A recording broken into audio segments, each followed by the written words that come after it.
Welcome back to Sustained Overruled. I am the anonymous attorney. All right.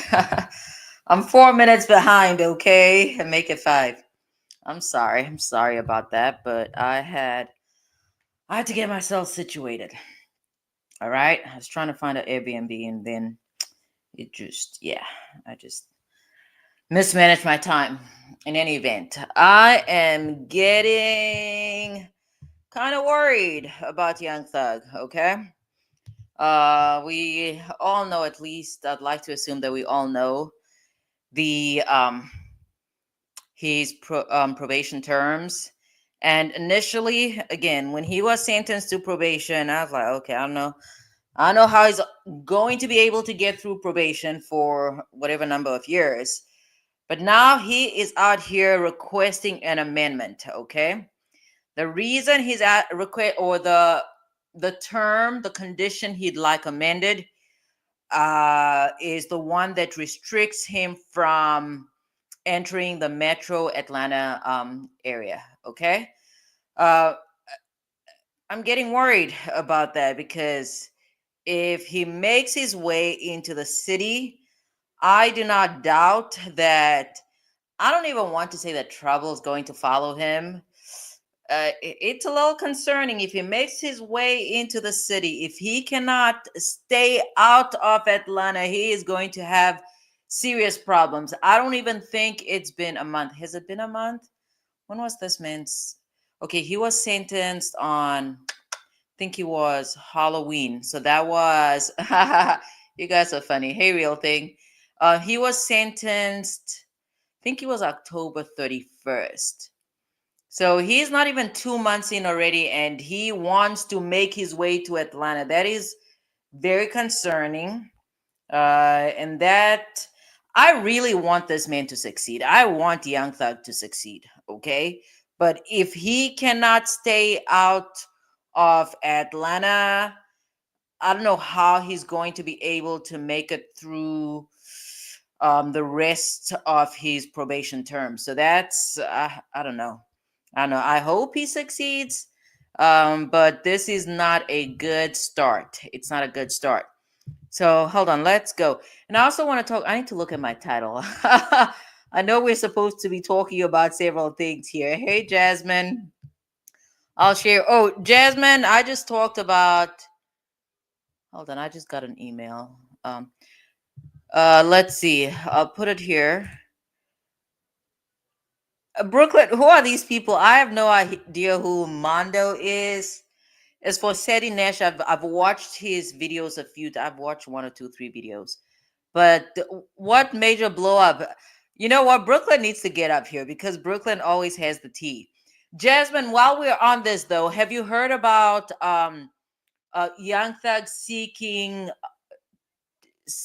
to amend his probation terms? He wants to make his way into the ATL.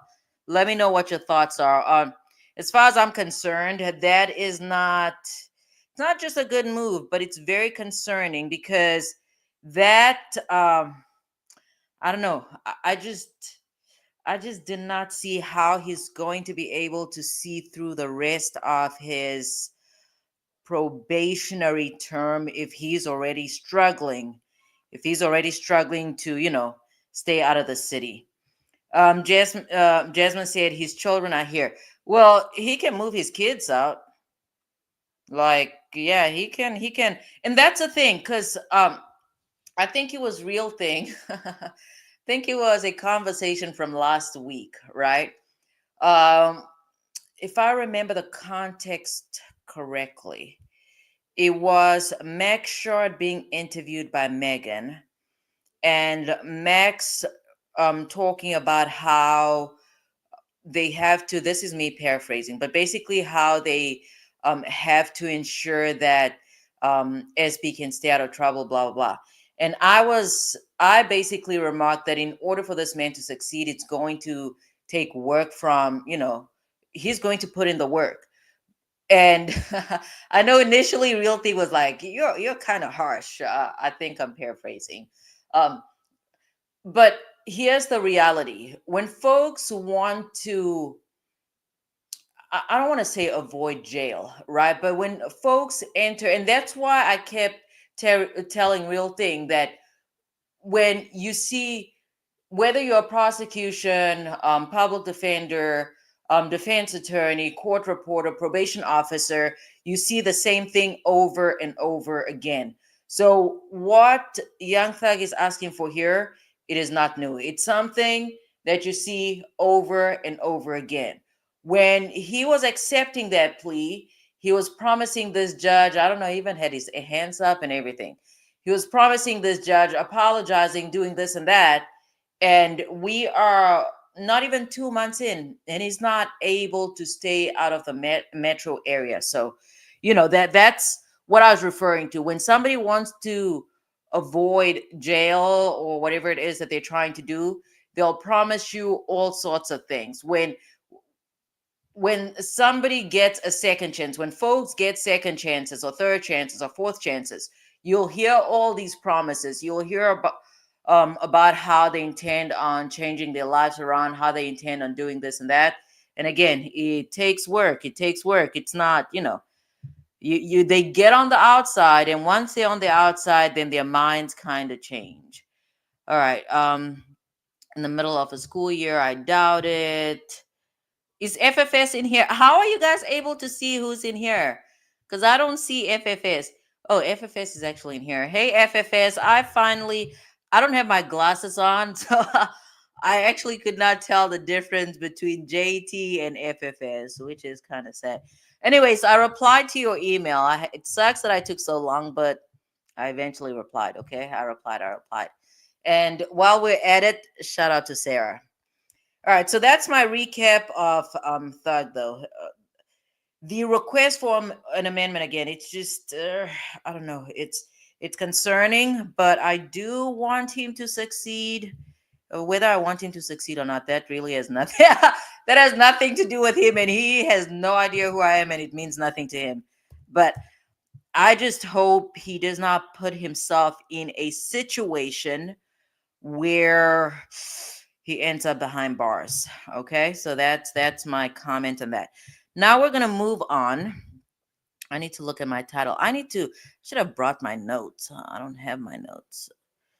Okay, all right. So we are gonna move on to the United Healthcare CEO. All right, we're gonna move on. Let's see. We have a question. Real Thing says, "Are you saying it's too soon to ask for a modification, or Young Thug should never ask for a modification regarding his residency? Uh, he can do whatever it is he wants. I am saying that it's not a good signal. It's, to me, that signals that he's not able to abide by his terms of probation. And I forget, was it a decade or is it 8 years that he has to be on probation for? There is a significant amount of time. If you cannot abide by a single term in less than 2 months, it I highly doubt he's going to be able to keep up with, the rest of them for close to a decade. That's what I'm saying. But he can certainly ask for a modification as he pleases. I have not seen, again, I'm not from Atlanta, so things are different over there. But I have not seen anybody successfully modify probation terms under under a year. So Brooklyn said 5 years. It's still a long time.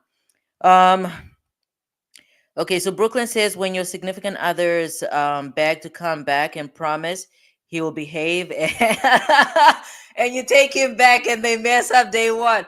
Yeah, that is the vibe that I'm getting from this, right? I'll never do it again. This and that, and then the same person reemerges. Hey, Ali.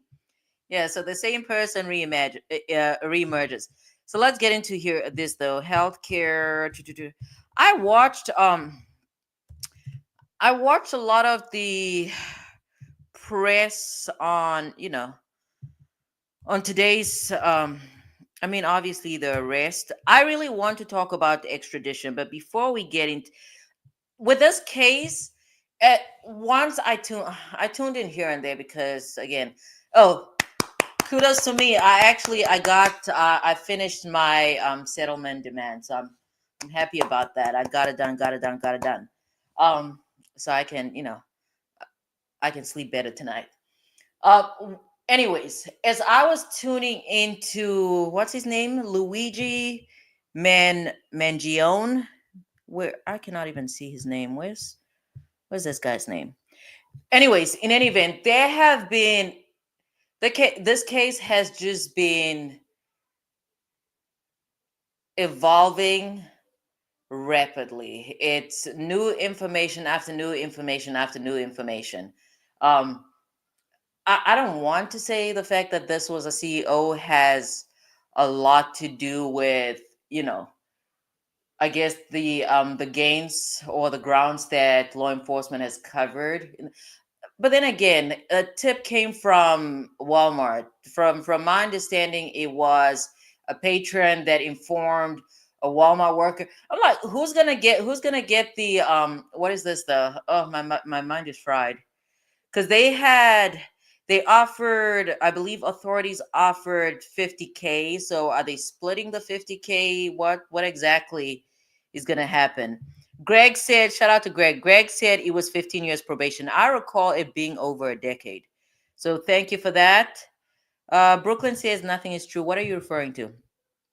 JT says Atlanta is what he knows best, and his family's here. His coming home wouldn't be a bad thing. I don't know, Jasmine. If those are your sentiments, right? Then why is it that SB cannot start a new life in the city that he grew up in? Why would he have to move to Texas in order for him to turn a new leaf over?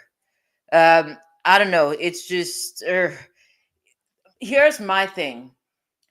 if if he very well knew that he could not stay out of the city, then that's something that should have been communicated and hashed out at the time that he was being sentenced. It makes no sense. It makes no sense to agree to terms of probation that you certainly cannot abide by. uh Okay, so Jasmine says he doesn't have to move, but that's where his wife is, baby. All right, Mrs. Bumpus. All right, all right, all right. All right, let's get into this person though. Oh, and I always have a perspective. I don't really want to focus. I need to find the right video. Hold on. I was looking up, like I said, I was looking up Airbnb. I was looking up Airbnbs. So I just messed up. I have like over 500 tabs open. I don't know how it's possible, but I do it all the time. It's just me. It's just me. It's just how I go about my business. All right, let's share this. Let me share my screen. Okay, I have comments in here. I'm gonna read those. One moment. Let us see. Let's go. No, I don't want people that are just talking. Welcome back to CBS News 24/7. I'm Reed Cowan. So after nearly a week of a multi-state manhunt, police caught and cuffed 26-year-old Luigi Mangione. Oh, You see him Mangione. right there on the photo behind me. He is charged with the murder of UnitedHealthcare CEO. Okay, so here is a different perspective. Here's something you're not going to hear on any other YouTube channel, at least not one with an attorney. This is going to be a very good from the right now, right? That's why I'm saying there's no perfect crime.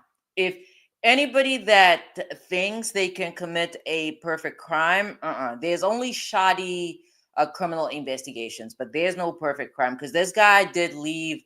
He left a trail, okay, from the backpack. He just left a trail. He left a trail of evidence, allegedly, right? Because he's still an accused. But this is going to make a very good defense case, okay? I'm going to explain that in a little bit. But in this specific case, again, you have to distinguish between factual truth and substantive truth. But this is going to be a very good defense case. So I'll give my thoughts in a moment. Brian Thompson. We've got new police body camera showing the moments authorities confronted him in that McDonald's in Altoona, Pennsylvania. One with a mask on, then he's told, take your mask off. He did. He was asked in that moment if he was. I mean, all these reports have mentioned how he was, shaking in his boots or whatever when they asked him if he was recently in New York. I'd have loved to see that because all we have are stills from body cam. So why didn't they just share the actual footage? Was recently in New York City. Police say with asking that question, he began to shake. New video to our monitor shows Mangione making a very fast entry headed towards a courthouse. He will now face extradition hearings to come to New York to face charges. So let's talk about the evidence that New York authorities will use to build their case against him. A ghost gun, fake IDs, a U.S. passport, and a 3-page written document expressing ill will toward corporate America. So let's go live to Anna Schechter, CBS News senior coordinating producer with the Crime and Public Safety Unit. Anna, they got him. In about 30 minutes, we understand his extradition hearing begins. What can we expect to happen in that extradition hearing? Well, hey, Reed, we do expect him to be present there in court in Pennsylvania. No cameras in court. Yeah, Brooklyn, I saw that. I saw that today. Or at least I watched part of it. We can, we can tune into his attorney after this. We all won't see him, but he will be there. And a couple of things could happen. He could fight extradition to New York. That will kind of delay things a little bit. And if he doesn't, then things could move very, very quickly, where the U.S. Marshals get involved. And I mean, at this stage, we already know that he is fighting extradition. An arrangement for transportation to him. Remember, New York prosecutors have already filed their charges, murder charges. And so that is already in the works. So right now at 1:30, we expect to hear how long that's going to take. It could be a matter of hours, or it could be many days, like up to a month or so. So let's see what happens. If he does fight it, one path would be Governor Kathy Hochul of New York would go to Governor Josh Shapiro of Pennsylvania with a formal request for extradition. Yeah, the governor is not really Hochul is not really going to Shapiro, though. That's not how it works. So that could also speed things up. Of course, all eyes are on this case and everybody wants to move this forward, Reed. Yeah. Right, that extradition hearing about to start in about 28 minutes. So let's talk about the evidence that New York prosecutors will use against him, most specifically. I mean, even though he's fighting it, my sense is that because extraditions, there are only two ways. Let me not say only, because stranger things have happened. But ordinarily, when a criminal defendant is fighting extradition, they're arguing one of two things or both. The one, they're arguing identity. They're saying basically you guys have the wrong person. And the other, they're arguing probable cause. They're basically arguing that no crime has been committed. In this case, though, I don't know how he would succeed on any of those because, again, he has left a trail of evidence, allegedly, okay, unless he has like a twin brother, unless he has a twin brother or something. But the prosecution has a lot to work with here. They have a lot to work with, but I think that as far as when this, or if it does eventually go to trial, this is a good case to try. And the defense would not necessarily be arguing the charges, right? Because on the charges, they would most likely lose. Because, anyways, I was going to say, I don't know why he left the backpack, but, that's none of my business. But in this case, though, from a defense perspective, there's a lot to work with as far as potential jurors are concerned. Because, I mean, some of the comments are really out of line. Let me see if there are any comments, because I've read some very questionable comments, and I say questionable things. But let me see. Okay, so somebody said this is just said McDonald's has a rat problem. So it's comments such as these where I would like to believe that with the right jury, this guy could in fact get acquitted. Because this is beyond just I mean, somebody's life was taken, right? In a manner that should not have occurred. But from what I've been reading from this comments, there's a lot of disdain for corporate greed. Apparently, that might have been one of Luigi's motives in this case. But I've seen enough comments where I know this man has supporters, okay?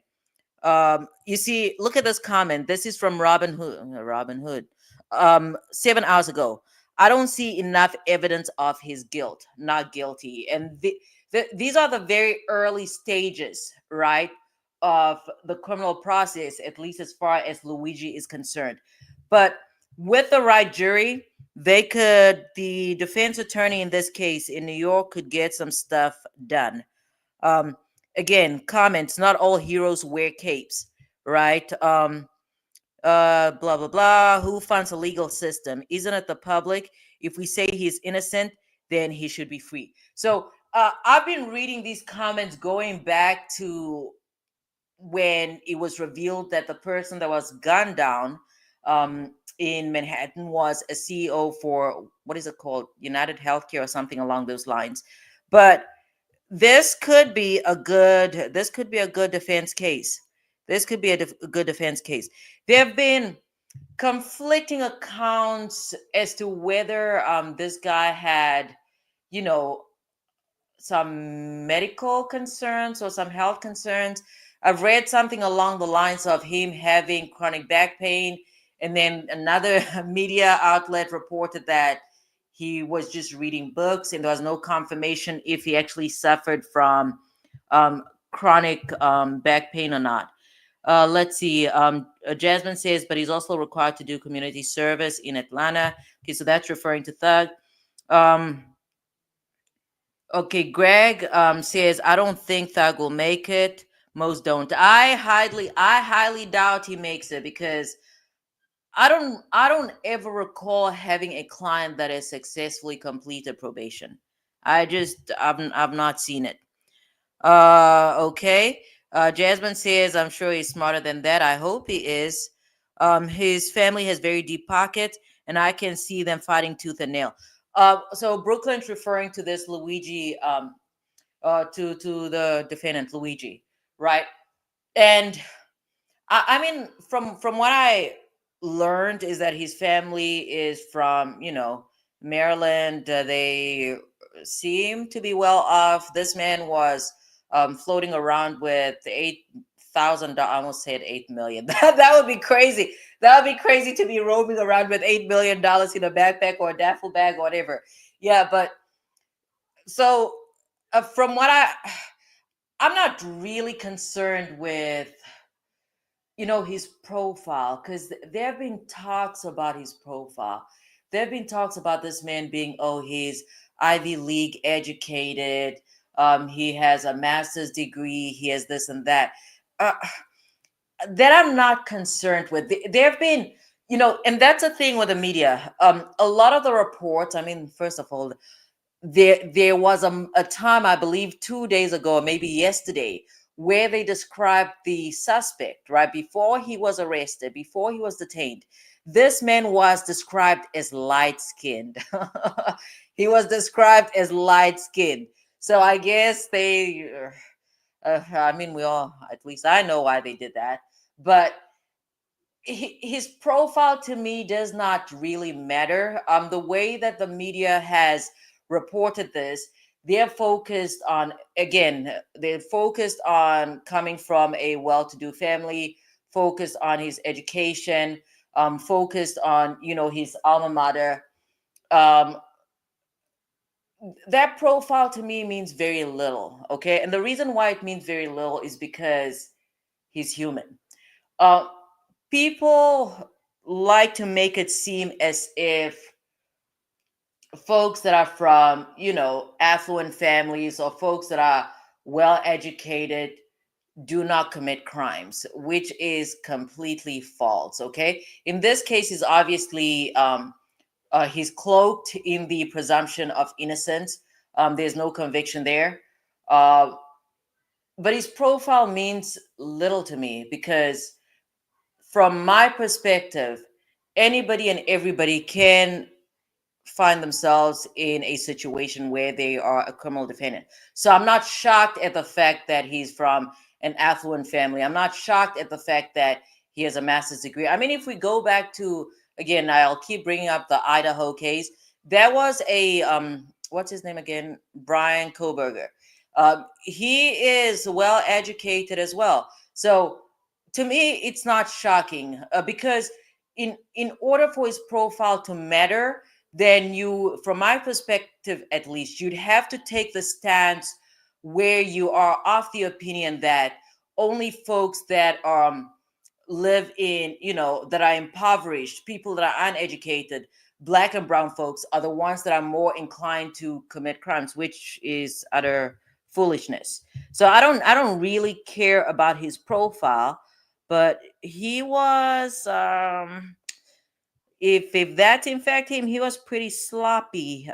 Yeah, and Greg says social media calling this man a hero. This is America. So yeah. And from the very beginning, I thought that that is probably the role, or at least that's how people would perceive him. And that's, Greg, I don't know if you've ever lived in America, but healthcare sucks out here. Healthcare absolutely sucks out of here. Like, so yeah, healthcare sucks. Um, and that's not just from the perspective of a consumer, but it's also from the perspective of an attorney that has to fight against insurance companies day in and day out. Let's see. Oh, is Diggy here? Hey, Diggy. Let's see. Man, not FFS saying free Luigi. Why do you want this man free? FFS? Uh, let's see. Let's see. Let's see. All right.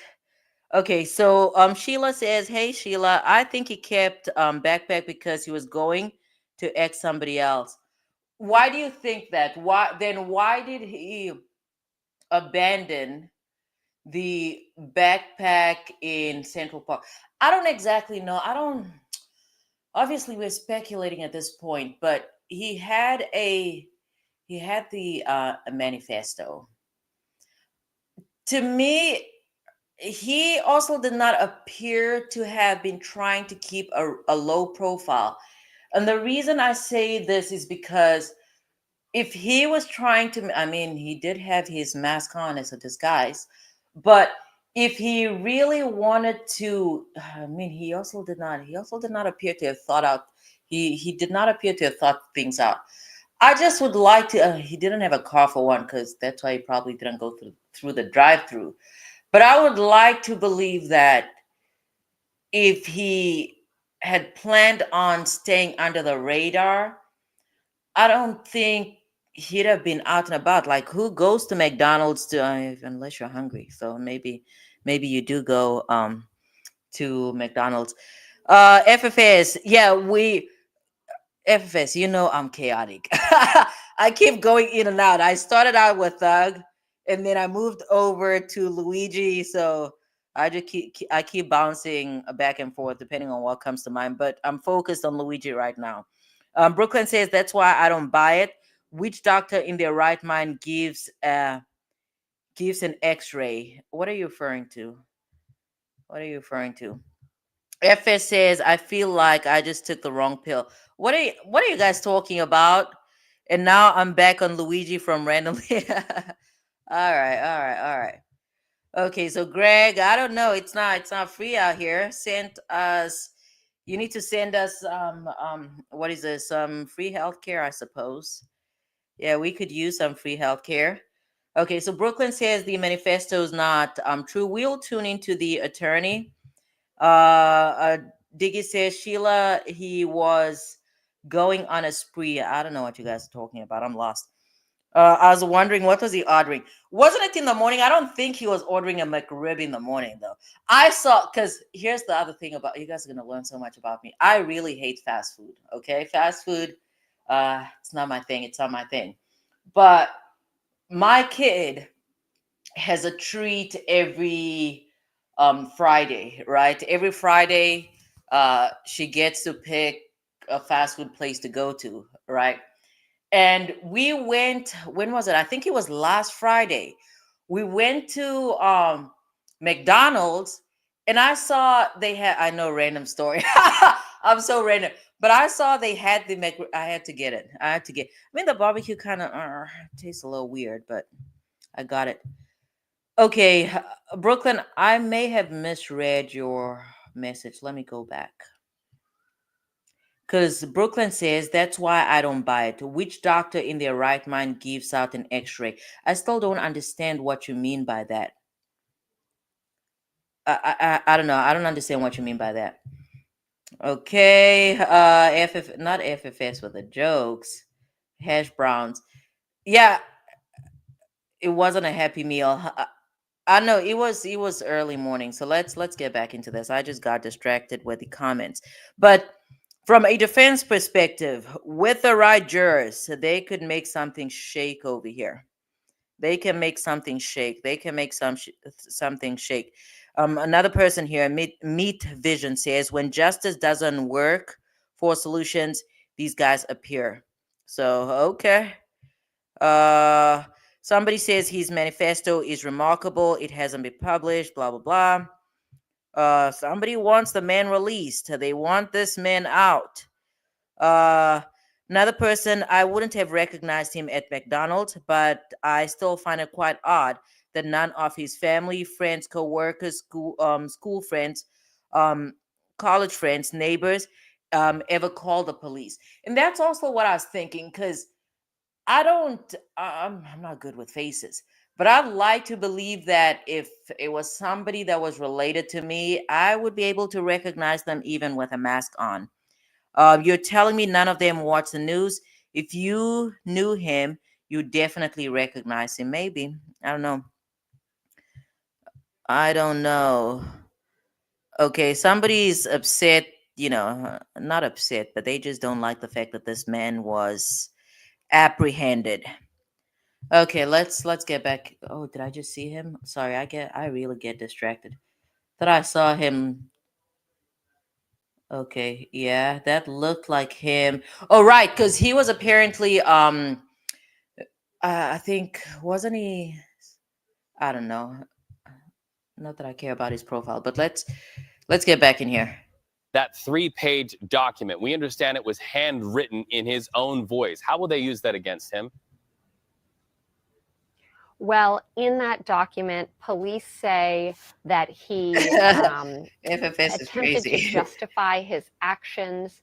He was railing against corporations and executives who rake in profits, all while the American public doesn't benefit. He actually explicitly said that the U.S. ranks 42nd in life expectancy around the world. So that was a point that he brought up. Police also are homing in on his positive review of Unabomber Ted Kaczynski's book online.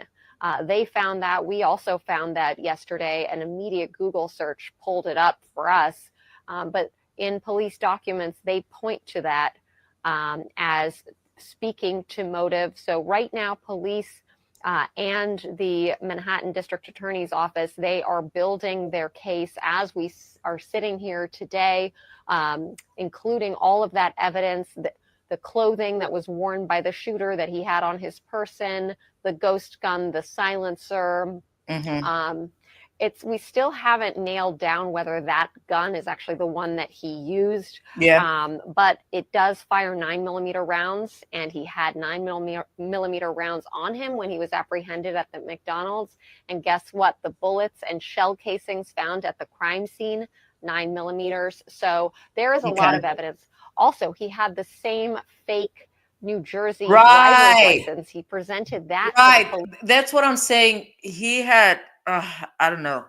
The prosecution's case is, it's kind of looking good. It's kind of looking good in terms of, tying up loose ends. But I don't know. Police who apprehended him. And that's the same fake license that he used to check into the hostel in New York City on the Upper West Side before he allegedly committed the crime. Reed? And let's talk about that ghost gun. We know that he had some deep understanding of tech. Any chance that ghost gun was made by a 3D printer? Because that could speak to a whole other conversation in our country. Well, our sources say that the gun was 3D printed, as was the silencer. Both were printed on 3D printers. That's in the initial police report from the Altoona Police Department. The question is, did he do that himself? We know he graduated from an Ivy League school, Penn, in 4 years with not just a bachelor's, but a master's in engineering. He also taught at Stanford. So he certainly was tech savvy.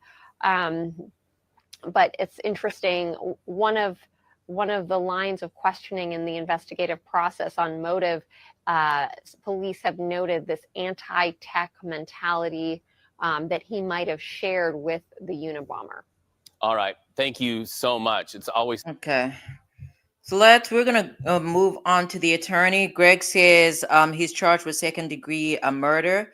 What does that carry in the U.S.? I'm not going to say the U.S. We're going to stick to New York because that's where the charges stem from. So that's 15 to life. 15 years to life. Let's see. What's his lawyer's name again? Let's see. There we go.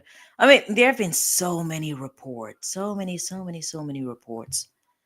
Which one do we want to go with? Let's go here. All right, come on. What's going on? Forming. Never got into that, and I won't. He's being treated fairly in custody? Never got into that, and I won't get into that. There was a request that you made, though, about informing the corrections department about something, and I didn't understand what you were asking. I don't really. Oh no, I think all I asked was. I plead the fifth. I plead the fifth. I plead the fifth. To keep my client around for a little bit so I could talk to him. And what did you discuss? Well, I'm not going to tell you that.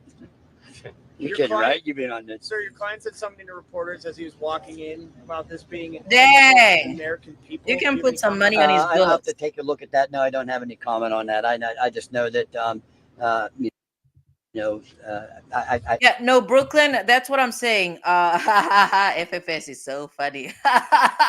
FFS is really funny. That's what I'm saying. I have been seeing contradictory reports as to whether this man in fact had a medical condition or not. So I'm gonna have to wait to see it for myself before I say one way or the other. I haven't seen it, so I can't comment on something I haven't seen or heard. Any comment on the outpouring of support there's been for him online? There we go. This man has a lot of support. Okay, with the right jury, the defense could make something shake. No, I mean, people are entitled to their opinion, and like I said, if you're an American, you believe in the American criminal justice system, you have to presume him to be innocent, and none of us would want anything other than that if that were us in those shoes. And so I'm glad he had some support. Mr. Dick, you just said a moment ago that that's what lawyers do when telling their clients to be quiet. What did you mean by that? Oh no, I mean, because I'm going to do all the talking. It's you have the right to right. Who's this? Somebody was. What's that guy's name? I had it. Hold on. Let me go to my notes. If we have time, we're going to tune into him too. Donna, I think it's Donna Edelson or something. The guy that had leaped for the judge. I tuned in briefly, and I'm like, why is he doing all this talking? Where's the attorney? Silent, and I believe in that right. And you are Thomas Thomas? Thomas, yes.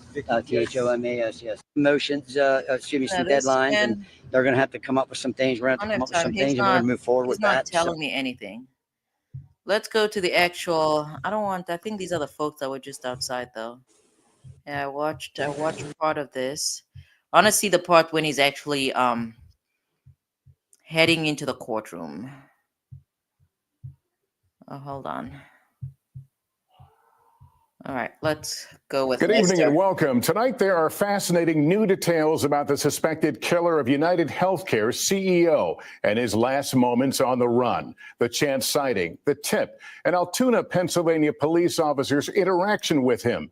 And the question asked him. Okay, so Greg says that there are some reports that he had an operation on his back and he wasn't happy with the outcome. From what I'm understanding, if you're saying not happy with the outcome, if you're referring to chronic pain, that's part of what the media has reported. But I still, I've not actually seen it. That allegedly seemed to touch a nerve. Street. His suspected killer, Luigi Mangione, remains in custody in Pennsylvania. Is it Mangione where a lawyer or is it representing Mangione? him says Mangione will fight extradition to New York and expects his client to plead not guilty. In the meantime, we are also learning more about those anti-corporate writings in the suspect's possession, his disregard for the healthcare industry and its leaders, and what, according to senior law enforcement officials, was Mangione's praise for federal law enforcement. And today, the 26-year-old making it abundantly clear what he thinks about the case against him. Stephanie Goss begins our coverage from Pennsylvania. And Steph, you were there. What can you tell us about his demeanor in the courtroom? All right. Well, Lester, by the time we got to the courtroom, he was actually calm, relaxed, even smiling at times. But at one point, he tried to speak, even though the judge was not addressing him. And his defense attorney turned and snapped, "Don't say a word." Completely out of touch. Alleged murderer Luigi Mangione shouting at cameras outside court today. And completely out of touch. And insult the intelligence of the American people and lived experience. The 26-year-old's defense attorney told a Pennsylvania judge his client will fight extradition back to New York City. We haven't gotten any evidence. Haven't seen really anything yet. I mean, that's. I thought that could be a possibility. What I mean by him fighting extradition, it's not usually common. It's not common for defendants to fight extradition because you just. I don't know. It's not common. So as far as him fighting extradition again, I am inclined to believe that they want the state or the prosecution to basically fight tooth and nail if they're going to get a conviction. They want them to fight. They want them to fight the entire process, and they're not going to make it easy for them. That's the only reason why I would think Luigi would be fighting extradition. But at the end of the day, he is going to end up in New York. Mangione is charged with murdering UnitedHealthcare CEO Brian Thompson, gunning down the 50-year-old father of two in Midtown Manhattan. Insane. Today's extradition hearing taking place just 24 hours after Mangione was arrested What at is he eating? Was that like a nugget? McDonald's in Altoona, Pennsylvania. The one guy said, "That looks like the shooter from New York." This man says he and his friends saw him eating breakfast before police were called. I don't know. Do they serve? I don't think they serve nuggets for breakfast, do they? I don't know. Thinking about it all day yesterday. How can that be? You know, I mean, here we are, this little town. One of the arresting officers, only 6 months on the job. He was wearing a blue medical mask. As soon as we pulled that down, or we asked him to pull it down, my partner and I recognized him immediately. Then they asked him if he had been in New York City recently. That really invoked a physical reaction from the suspect. He became visibly nervous, kind of shaking at that question. According to police, Mangione had a 3D printed weapon similar to the one used in the shooting, fake IDs, and 3 pages of handwritten notes. You see. All right. So, Brooklyn, when you say that the what is this? I'll have to find your comment. Hold on. I think you said something was fake or not true. And I believe you're referring to the manifesto. Why do you think, why are you saying that it's not true? Anti-corporatist sentiment, a lot of issues with the healthcare industry. But as to particular specific motive, that'll come out as this investigation continues to unfold over the next weeks and months. 3 senior law enforcement officials tell NBC News the notes criticize the healthcare industry in the U.S. and specifically UnitedHealthcare, saying in part, frankly, The part that's missing from the prosecution's case for me, I mean, it's still kind of early, right? Okay, so what they have revealed so far is that this man arrived in New York about 10 days before he allegedly, murked the CEO, right? But I'm trying to figure out, how was he able? I mean, let me finish the question before I can move on. I'm trying to figure out how he knew the CEO would have left for the venue that early, right? Around 6:44, whatever time it was.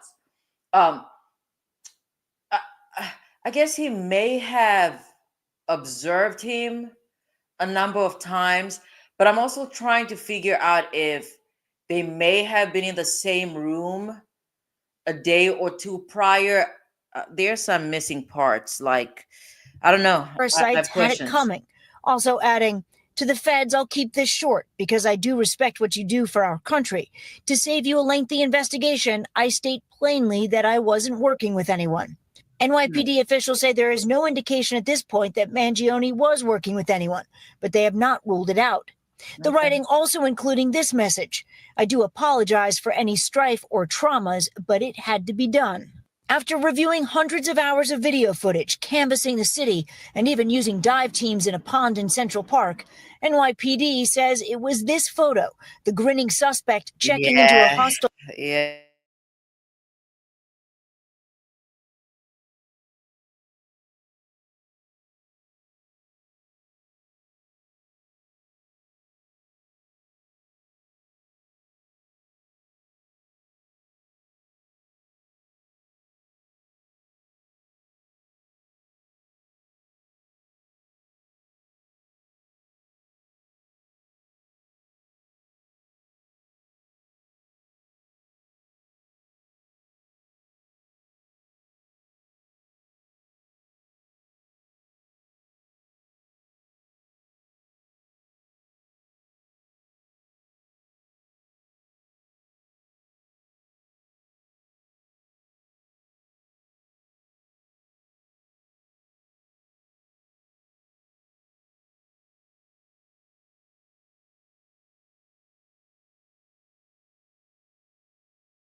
I don't know. I think I should be back now. Something happened.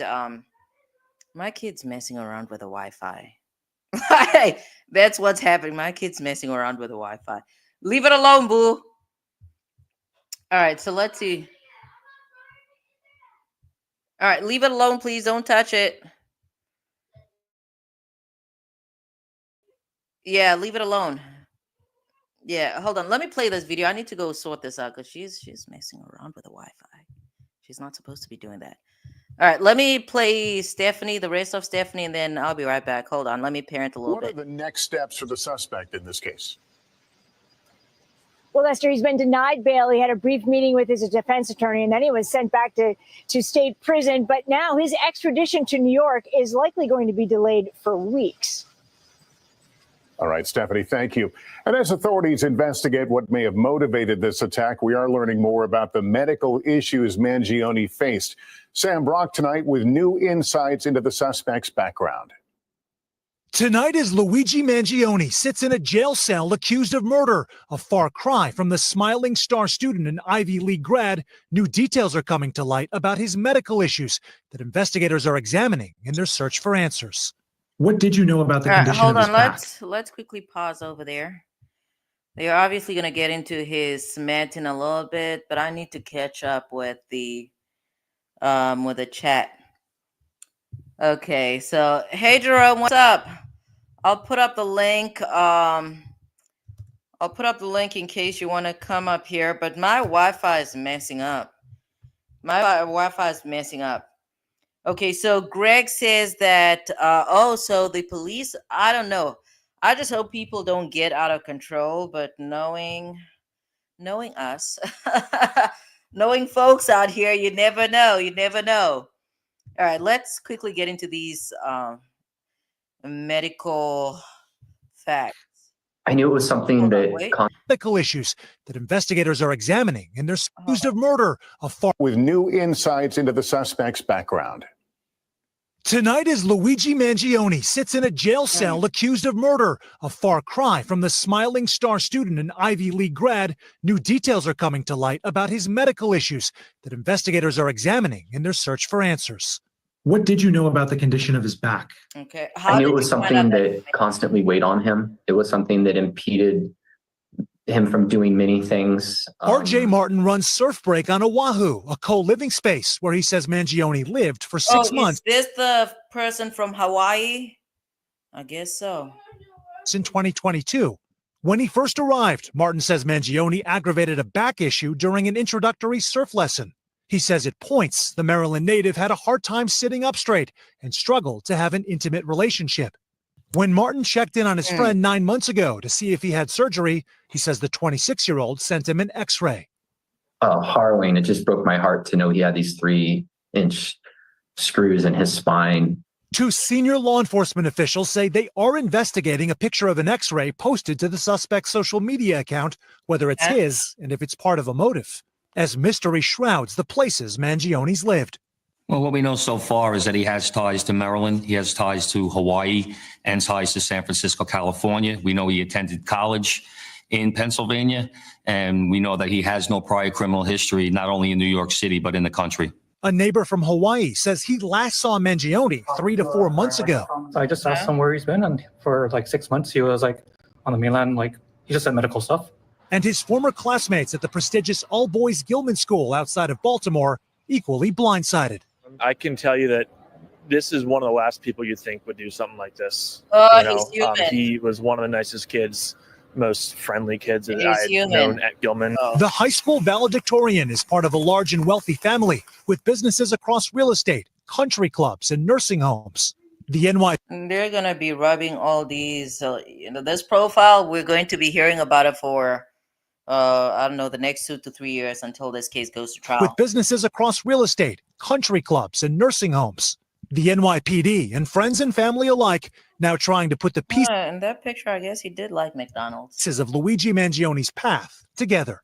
How saddening, how shocking to you personally, RJ, after the months and years spent together to learn all of this.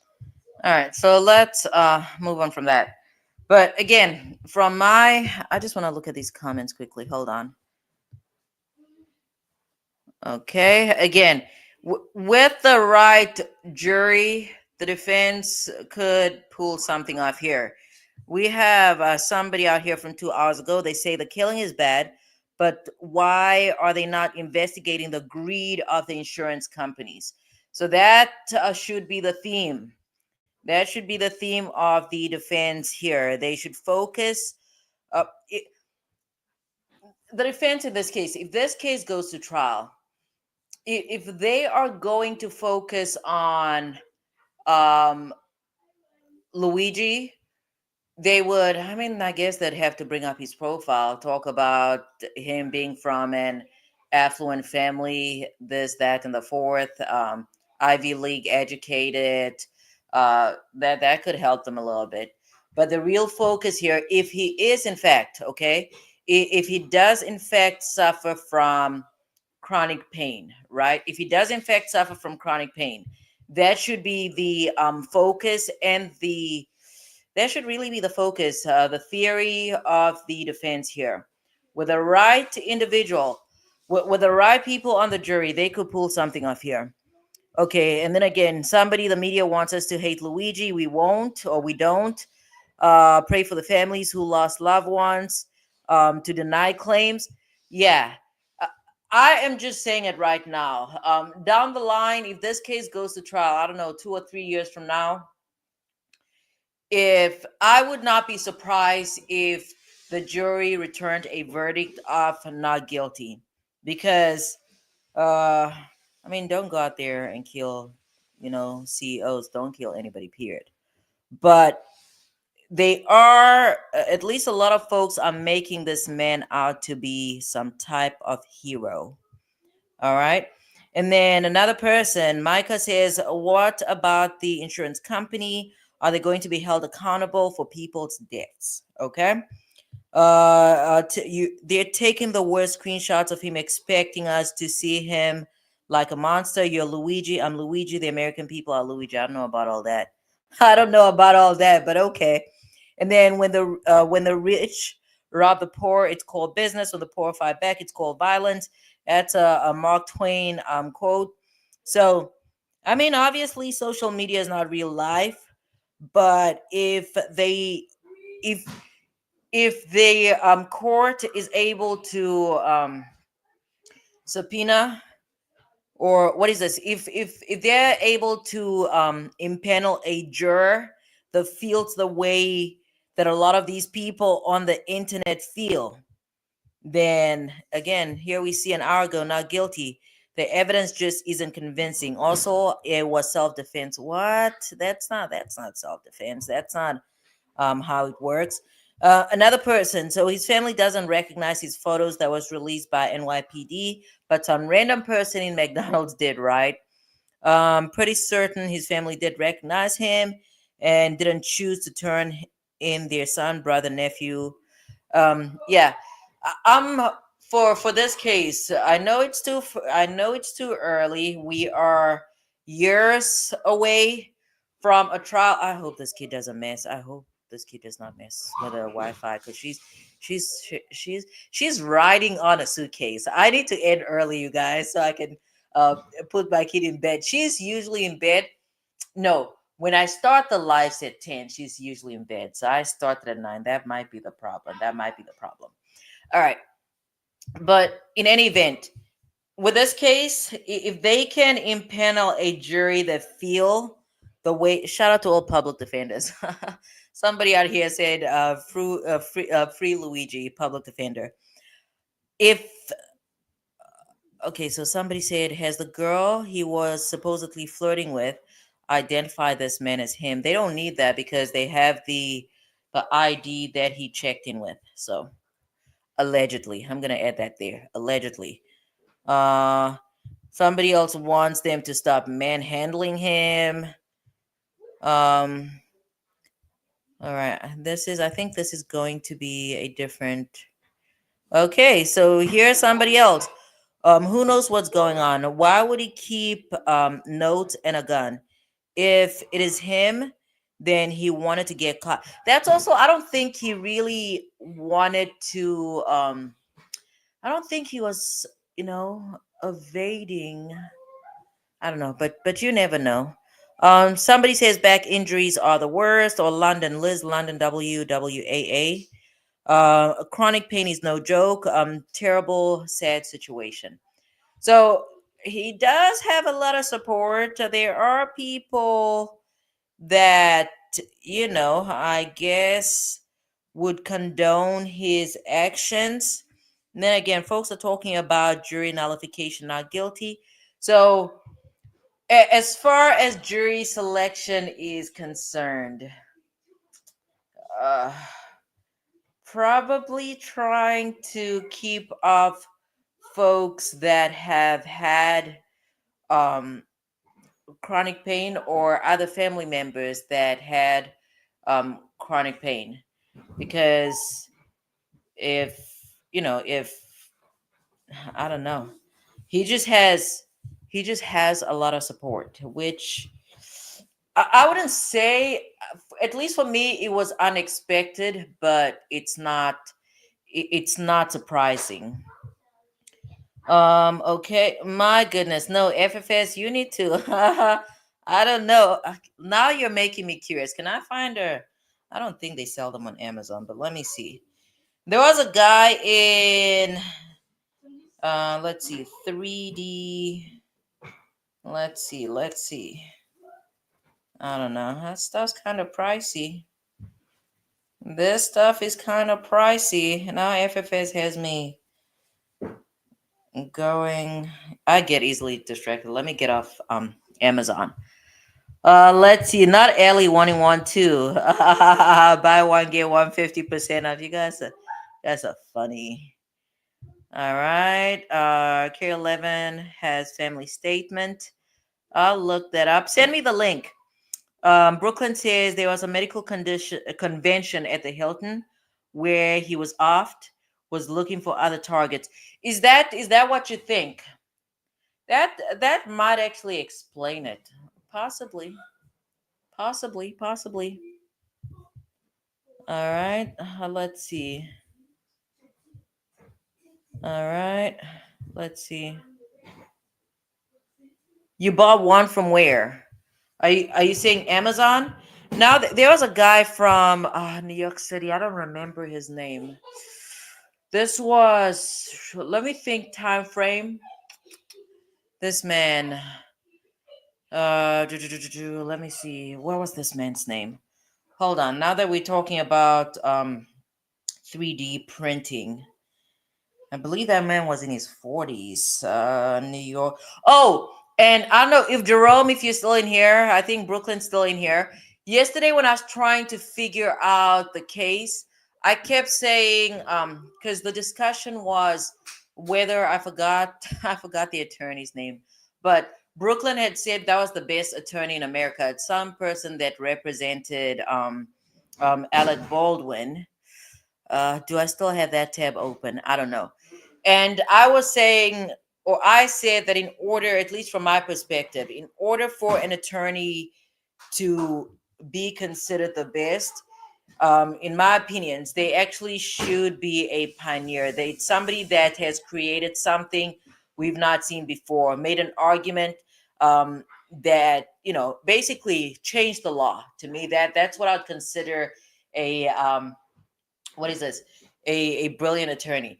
And I kept, when I was trying to find the New York case that I was trying to refer to, I kept saying Washington, because I thought that was the defendant's name, because I kept thinking of, I think it was Crawford. I don't know. Brooklyn, correct me. There's a Supreme Court case of Crawford, Washington, or is it Crawford v. Washington? But when I got to work today, randomly, I realized that girl's name was, or the defendant's name was Crawford. And her first name began with a letter S. I should have looked this up. It randomly came to me. I know, random. Anyways, let me find something else and then I'll look for her name.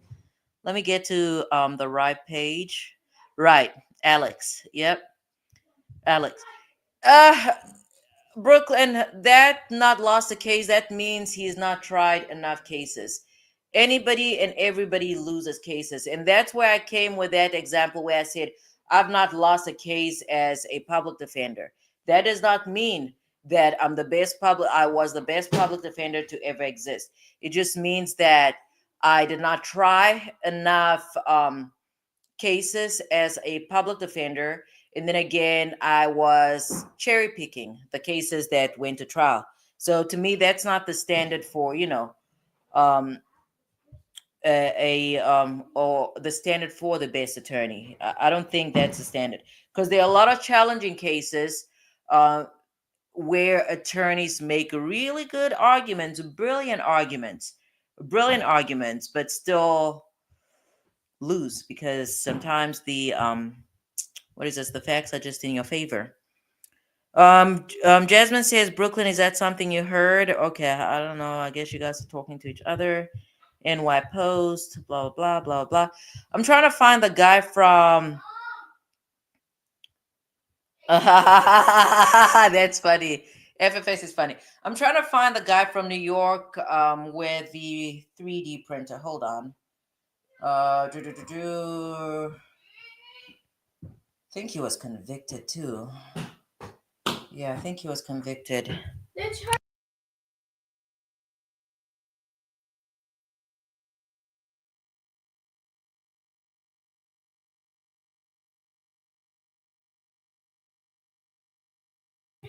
Hey guys, this kid is gonna disconnect the Wi-Fi in a bit. Hold on.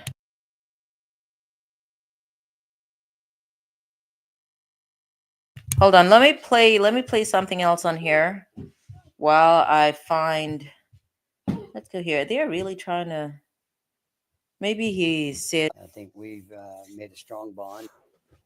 How'd you make a strong bond? You just met this guy. I think we've made a strong bond, and I'm looking forward to moving forward, helping him out. How were you approached? I really don't want to get into that. Is he saying he's innocent at this point?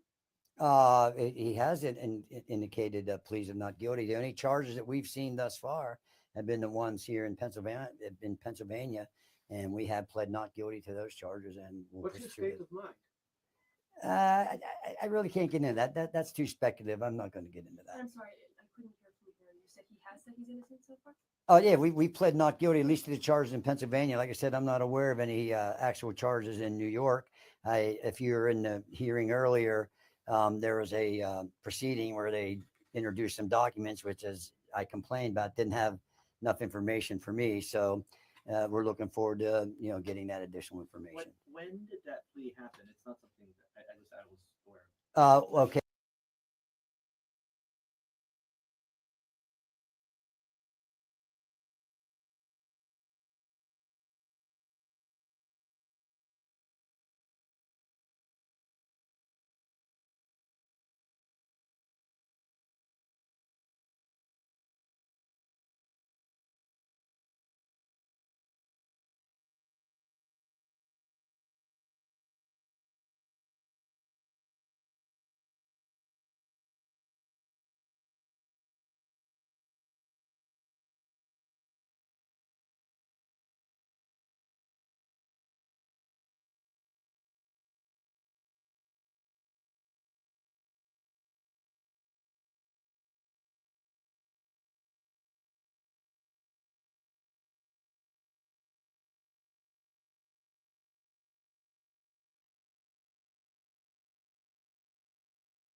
Okay, well, hopefully, again, I was not at the arraignment yesterday. I hope he pled not guilty. I assume that that's what happened. But today, when I entered my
appearance, and for the record, he's pleading not guilty to those offenses. So he is.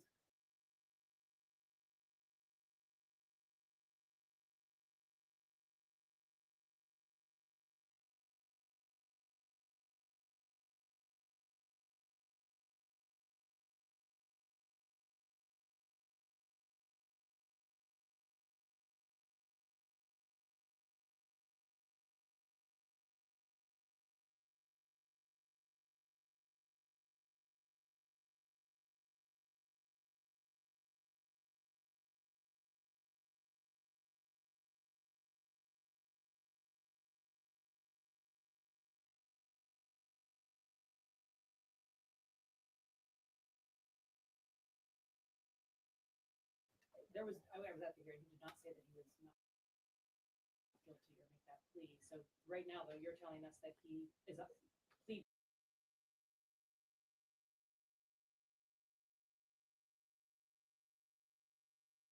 Not guilty. That is correct. So he doesn't say you are under the impression, or you're trying to defend the client on the fact that he is not the shooter? Listen, I haven't seen any evidence that says that he's the shooter. So that's like I said earlier, and I wasn't kidding around. A couple of things: if you're going to report something, report it accurately, and remember. And this is not just a small thing. The fundamental concept of American justice is a presumption of innocence, and until you're proven guilty beyond a reasonable doubt. And I've seen zero evidence at this point, and so I'm not even aware of what any charges. I'm sorry, that's just regarding the extradition request from. Well, doing the hearing today was the extradition, so we're going to take one step at a time. It's a long process. Can be a long process. The police released, the NYPD release of him. I'm sorry? The photos, the NYPD release of your client. I don't have any control over what the NYPD does, and if they release something, I hope I can get my hands on them. And if you guys get them, send them to me. I'd appreciate it. Clarify something. You pled.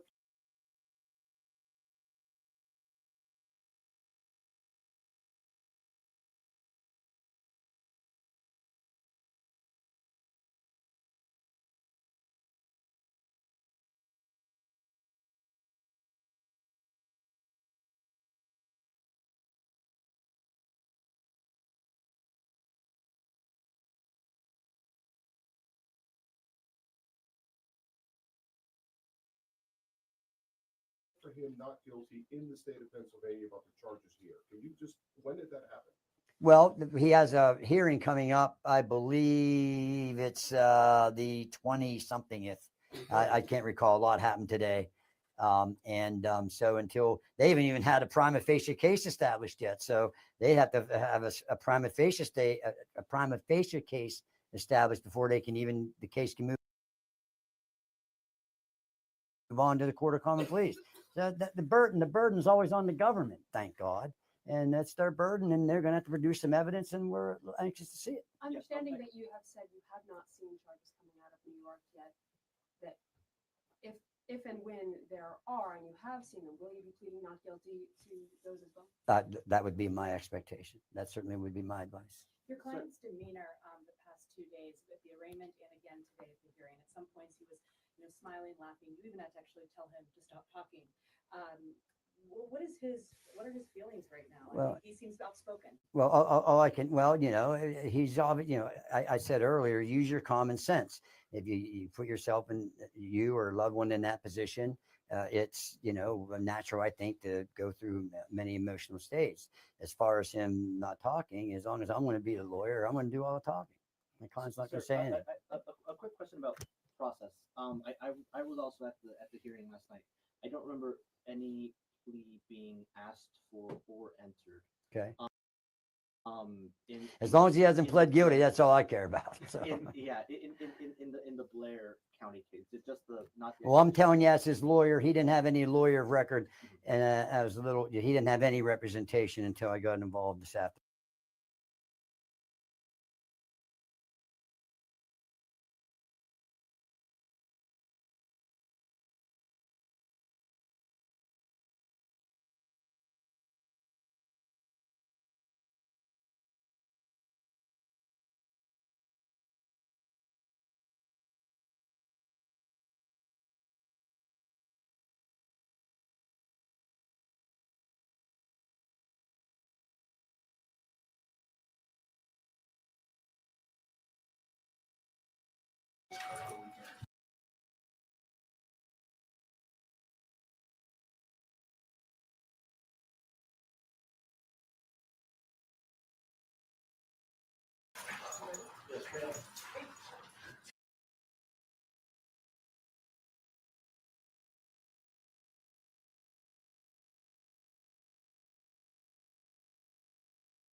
Back here in the U.S. on the harrowing scene in a Las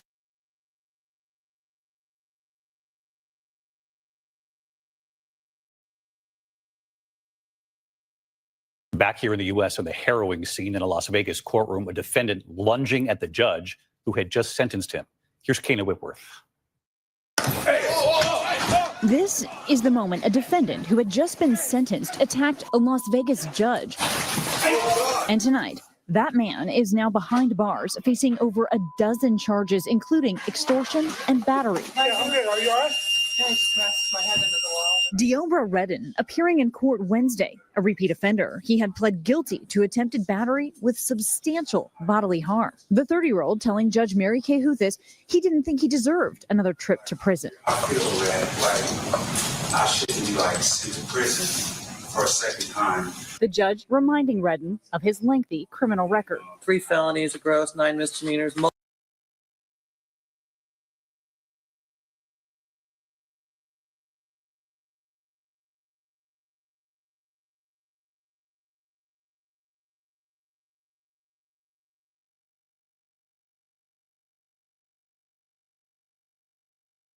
Multiple DVs. Got a lot going on, sir. Redden saying he was working to turn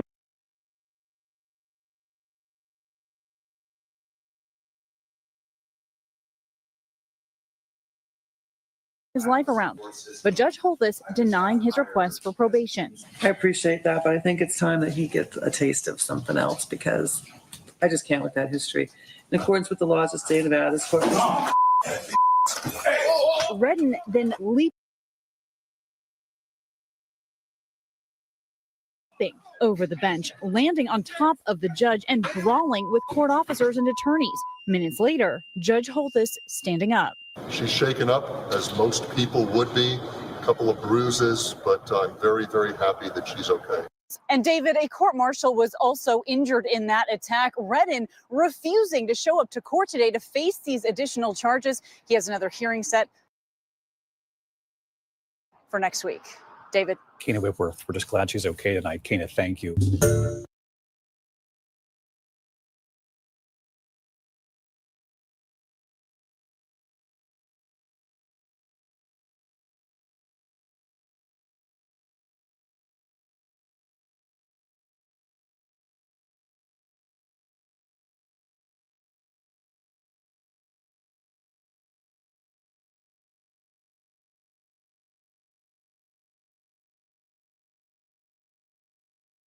Speak first. He wants to address the court. Judge, Miss Judge.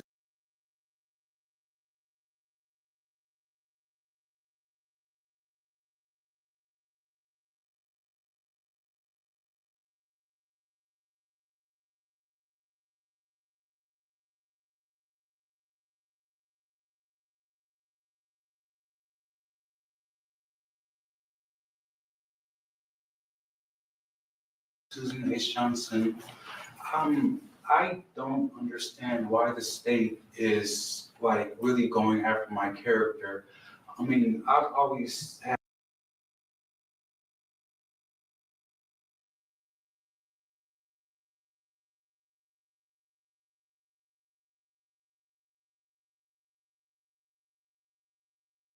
problems since I was a little kid of like psychosis and being in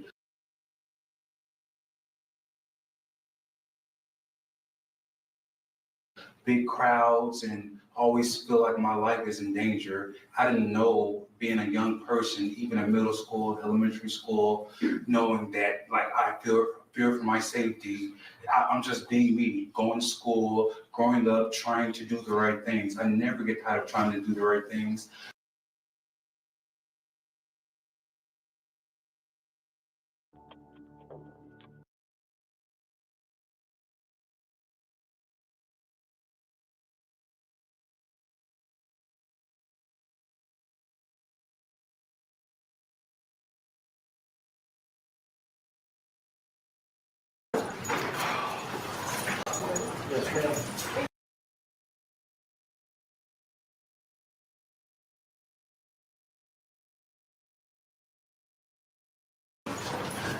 All rise.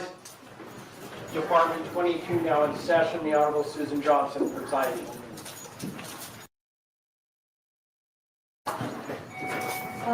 Good afternoon, Council.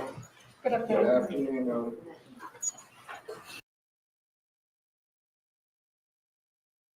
Okay, I'm calling the case of State of Nevada versus Diablo Delone Redden, case number C 243805558-1.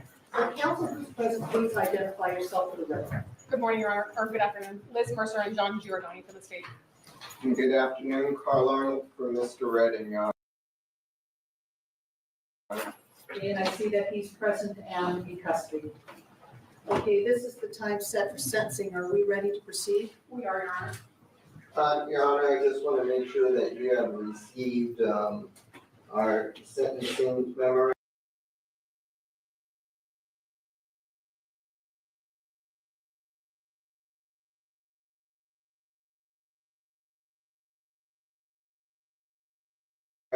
With Dr. Pagnini's report dated August 1st,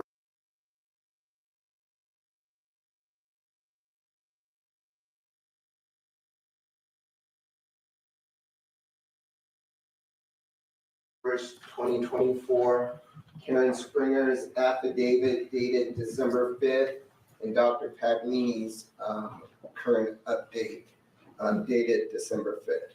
Yes, they were very lengthy, single space. I even read them, Mr. Ron. I knew you would, Your Honor, so thank you. Okay, all right. Mr. Redden? Yes, I. Okay, I need you to stand, sir. Okay. Sorry, I feel a little nauseous. The pain right here. Are you okay? Yeah. I'm feeling better. It's like. Okay. All right, sir, I have your guilty plea agreement or memorandum here in front of me, which, as you know, was filed in open court on September 5th of 2024.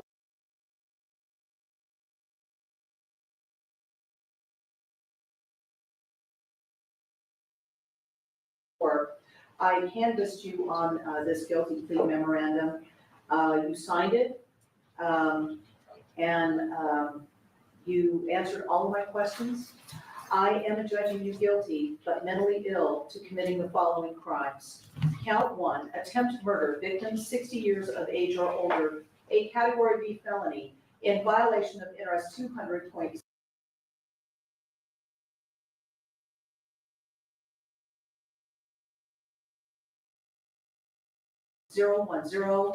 NRS 200.030, NRS 193.153, and NRS 193.167.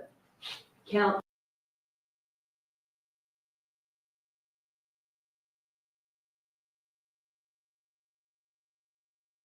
two, battery on a protected person resulting in substantial bodily harm, victim over 60 years of age or older, a category B felony in violation of NRS 200.481, And count 3, intimidating public officer, a category C felony in violation of NRS 199.300. Count 4, battery on an officer resulting in substantial bodily harm, a category B felony in violation of NRS 200.48.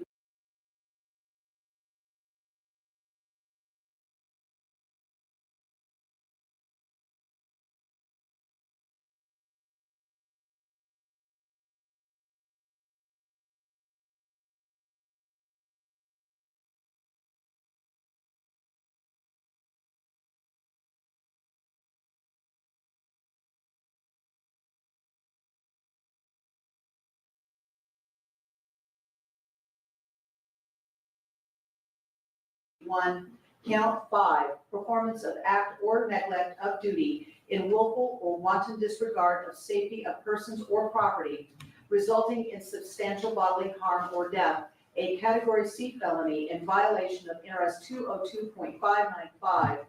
Count 6, battery by prisoner, a category B felony in violation of NRS 200.481 subsection 2F. And count 7, unlawful act relating to significant prison sentences, CCM. Additionally, the state, again, my argument, I would note that he has 16 days credit for time served, and that is because he's been under sentence of imprisonment in the case that he was sentenced on in front of Judge Holtis when the events in this case took place. Additionally, the state is requesting a total of $61,318.41 in restitution. Okay, $61,318.41 in restitution, and it should be paid to CCMSI. That's the company that administers the workers' comp claims for the 3 officers involved in this incident that sustained injuries. $18.41 and 16 days credit for time served, and that is because he's been under sentence of imprisonment in the case that he was sentenced on in front of Judge Holtis when the events in this case took place. Additionally, the state is requesting a total of $61,318.41 in restitution. Okay, $61,318.41 in restitution, and it should be paid to CCMSI. That's the company that administers the workers' comp claims for the 3 officers involved in this incident that sustained injuries.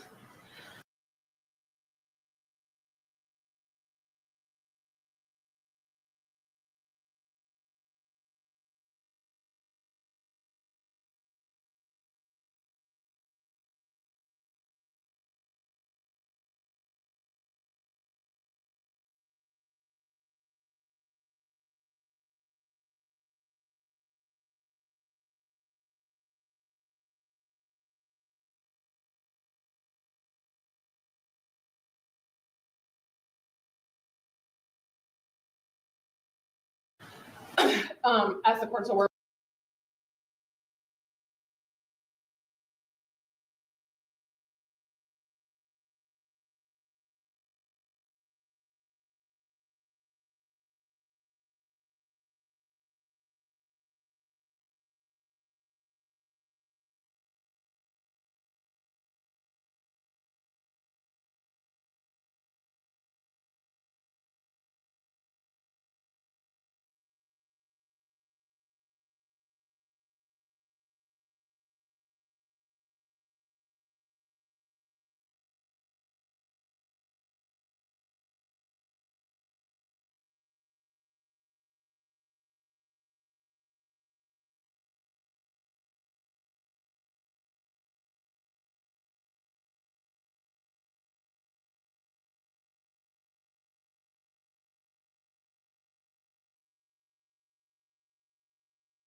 where we filed a very lengthy and detailed sentencing memorandum. I know, I read that too. So I'm not going to spend a whole lot of time regurgitating everything in there, but there are some things that I want to point out for the court. Initially, as indicated in our sentencing memorandum, we are asking for significant prison sentences as to each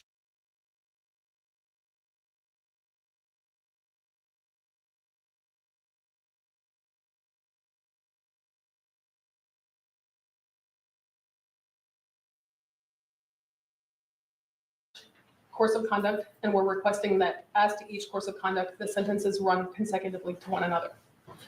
But did you have some run concurrent? I'm looking at page 3. So the counts would run concurrently as to the victim, but consecutive between the various victims, essentially. Right. And so it's the state's position, Your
Honor, that the defendant's very lengthy criminal history, his demonstrated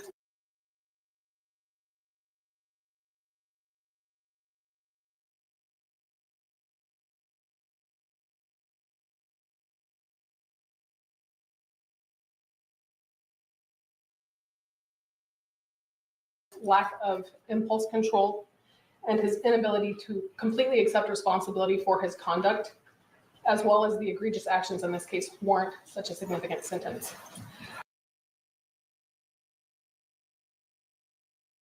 I would note that his criminal history dates back to 2011.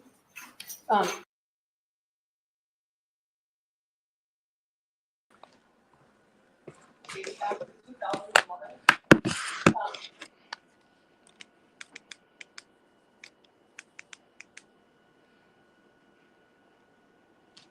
In each event, as you read through the reports, they all stem from his poor impulse control issues.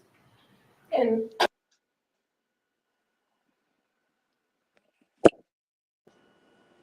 prior to this case, he was convicted in 12 other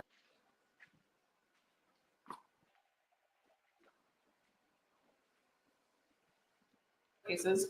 They all involved some level of violence. In 9 of the 12 cases that he committed. Why is it going in and out?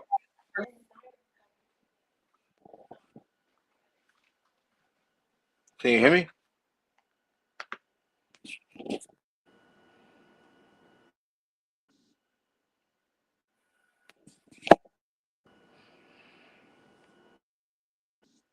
Were pending.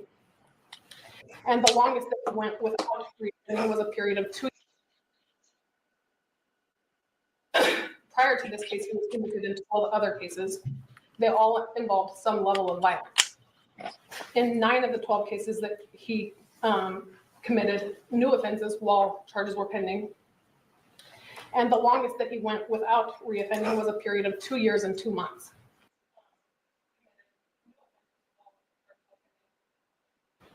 The only time that he did not commit new crimes was when he was in custody, Your Honor, and subject to detention. I point these things out because it is obvious from his demonstrated failure at supervision that probation is completely inappropriate for someone like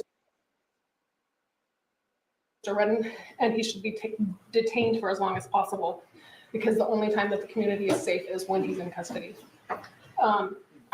He has demonstrated that he's incapable of being rehabilitated or reformed. When you look at his record, he was actually in mental health court for a total of 5 years. And even after that 5 years, he committed 2 more violent offenses.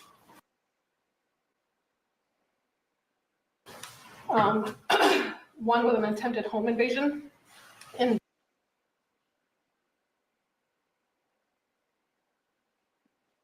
Can you hear me, Esso?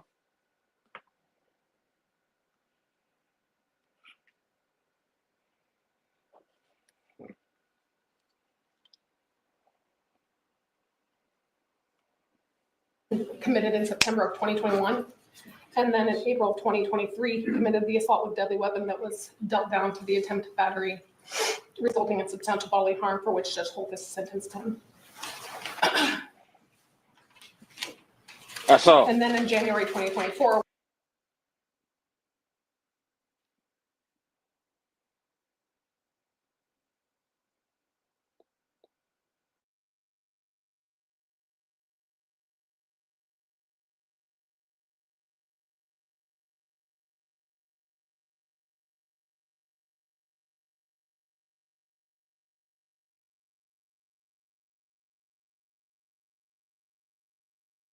when he showed up for sentencing in that case, he committed the horrific crimes.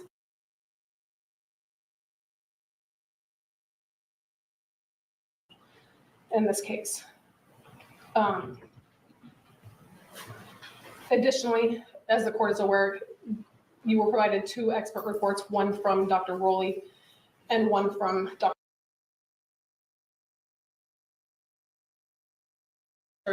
of the court when he's displeased with the outcome of a criminal case. Judges need to be free to make the rulings that they believe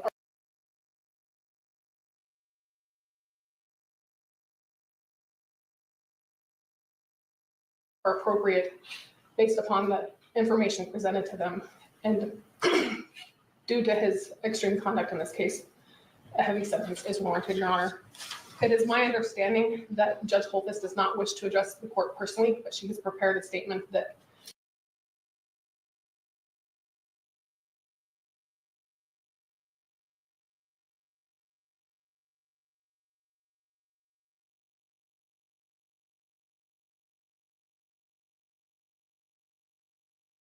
Mr. Giordano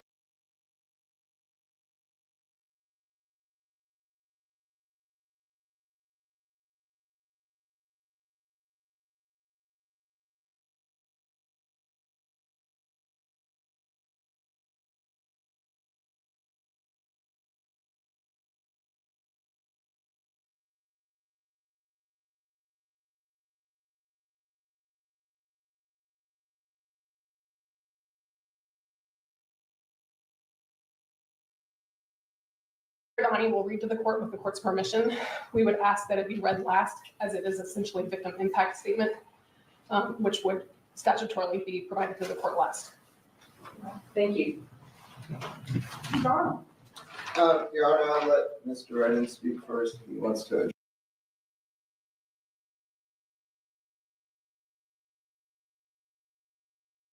Statutorily be provided to the court last.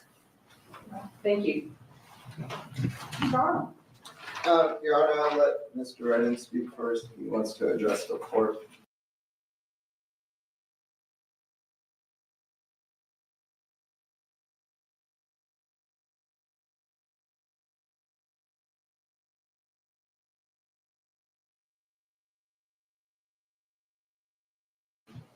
Judge, Miss Judge Susan H. Johnson, I don't understand why this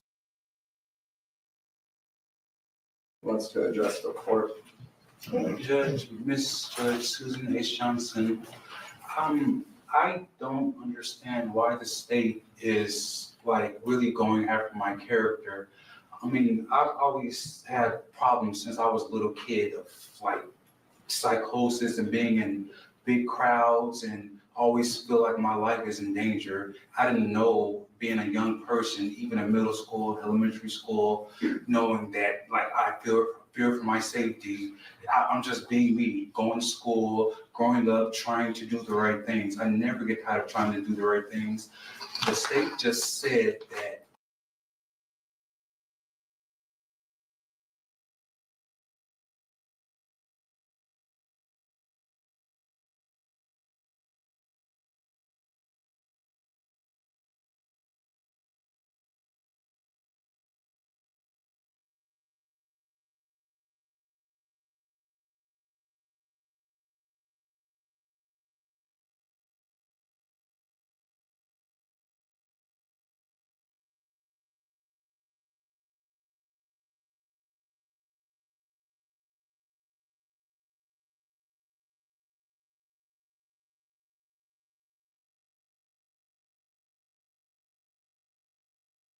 I have no no remorse. Like, I feel like Judge Johnson, she doesn't know me. I understand she's doing her job. I'm not mad at her for that, but I know that I'm not a bad person. And I'm thinking, like, even she knows that, but I'm sitting here like she's doing her job, you know?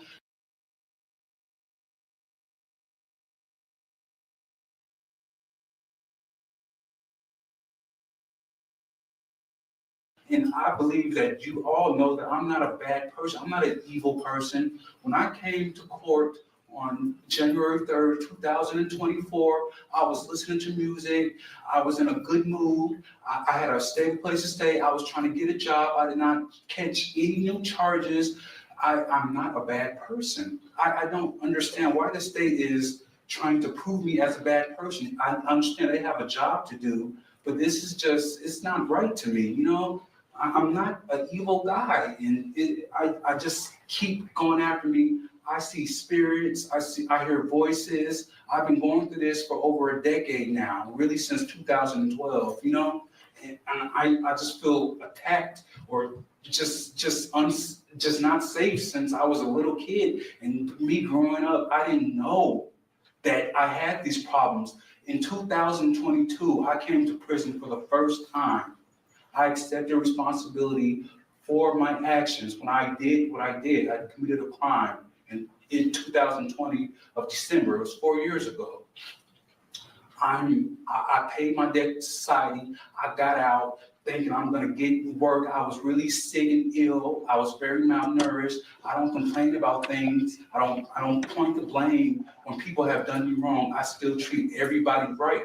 And the state just stated that I have no remorse and they feel like I'm a bad person. I just don't understand why are they coming after me like this. But I understand they have a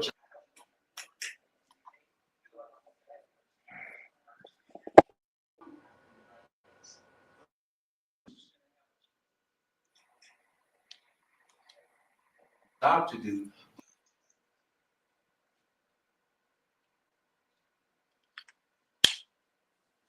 When I came to court, I know for a fact, Judge Johnson, I met Judge Holtis in 2023 of October. And you know what she told me when she revoked my probation? She said, Mr. Redden, I hope you get the help you truly need. I said, thank you so much. And I meant it. I know for a fact I'm not an evil person. I think all of you guys know that, you know? But I'm not gonna use stuff like me being on camera for my actions, you know. But I know for a fact that I cared about Judge Mary Kay Holtis's well-being. When I left my house that day at 8 Rose Circle, I left my keys to my apartment, to my family, you know. And I got in the car and I came to court doing the right thing. I gave up everything, like in case I don't get probation. I was like, well, at least I know I tried. And I'm sitting here talking to Judge Holtis, Ms. Johnson, and I swear I started hearing voices in 2012, really in 2014. I'm gonna make a long story short, but I just want to get the facts out because I don't want the state. I understand they have a job to do, but I'm not a bad person. I'm not an evil guy. But I came to court and I'm in a good mood. I'm listening to music on my phone. I'm like, oh, whatever. I remember I about to hug my mom, my foster mother who raised me since I was 11 years old. I hugged her like, just in case if I don't.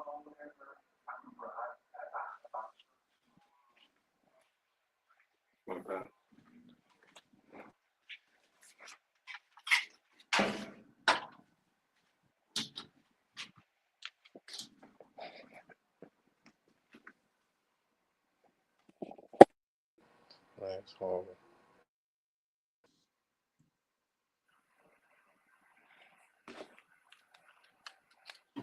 You could see it in the videotape, so I was in a good mood.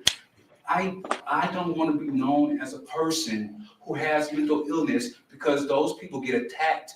I've heard so many people who have mental illness commit suicide and kill themselves and commit things that they really don't mean. I hope I don't have mental illness. I try not to have mental illness, you know. I don't want to be known as a person who has mental illness because they get attacked, you know? So I try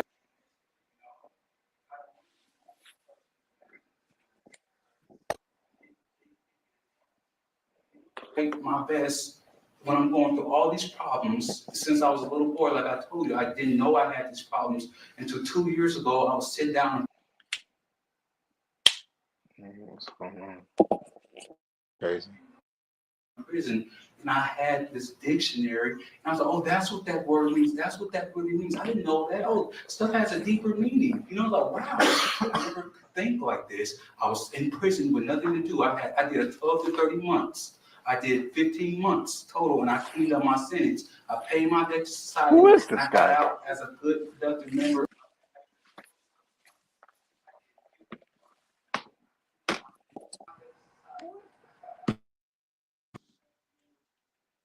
of society. I didn't know and didn't want to believe that I had mental problems. You know, I started seeing spirits November 2022. I'm not making excuses for my actions, but I'm saying I'm not a bad person. And I know that I did not intend to kill Mary Kay Holthus. I know I cared about her well-being.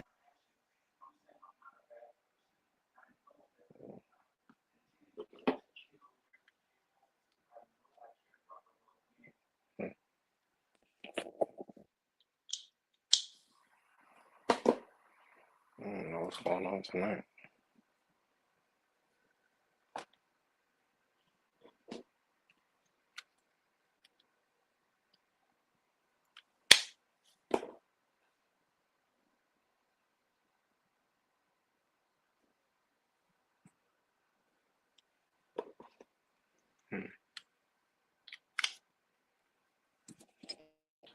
Interesting. Interesting.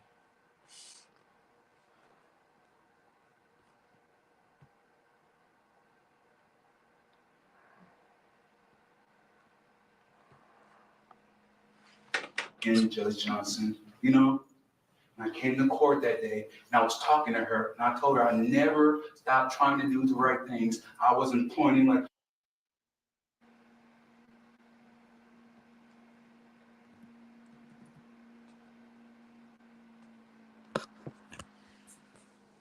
oh, this person did this to me. I deserve a chance at probation. Like, this is not fair. All I see was red, and all I heard her say, oh, this.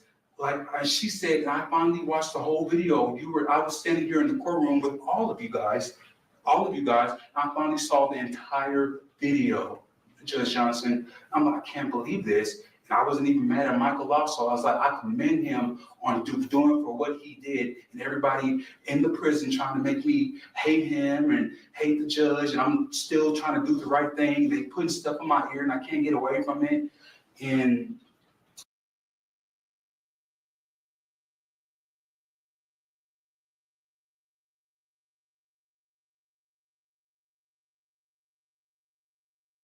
but basically, what I'm trying to say is, everything I've been doing, this is just like, this is not right to me. But like I said, I know the state has a job to do. And basically what I'm saying is, I know I cared about Mary Kay Holthus, to make a long story short, but when I was sitting here talking to her, I swear this has been happening to me since 2012. I saw nothing but red, and I heard her say, I think it's time for a taste of something else.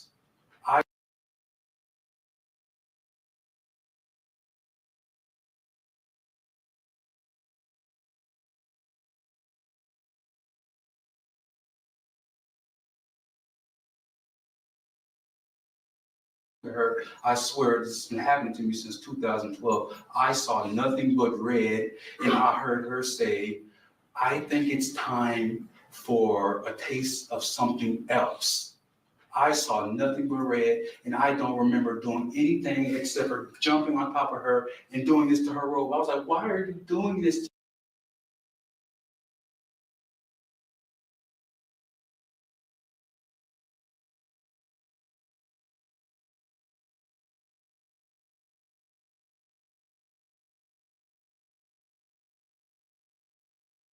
mean, I was just talking this time, and I think something happened to my mic. I don't know. I think it's StreamYard though, because it keeps saying my mic's disconnected, but the mic's connected. In any event, I said a lot. I don't I don't know what you guys heard and did not hear, but let me go back to this part. Let me go back here. Let me go back here.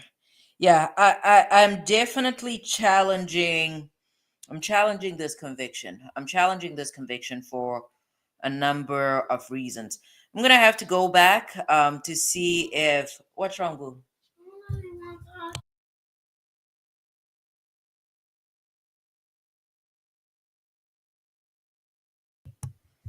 Man, my kid is having first world problems. A girl's having first world problems. She needs to go to bed. I think tomorrow we're gonna go back to 10 p.m. because usually 10 p.m. she's already in bed. Yeah, or maybe we'll do 9:30 or something so she can be in bed because otherwise she just takes advantage when I'm up here. Anyways, what I was saying is I have um I have serious questions about no Brooklyn. They're basically saying that what do you mean who's driving the channel? I don't understand.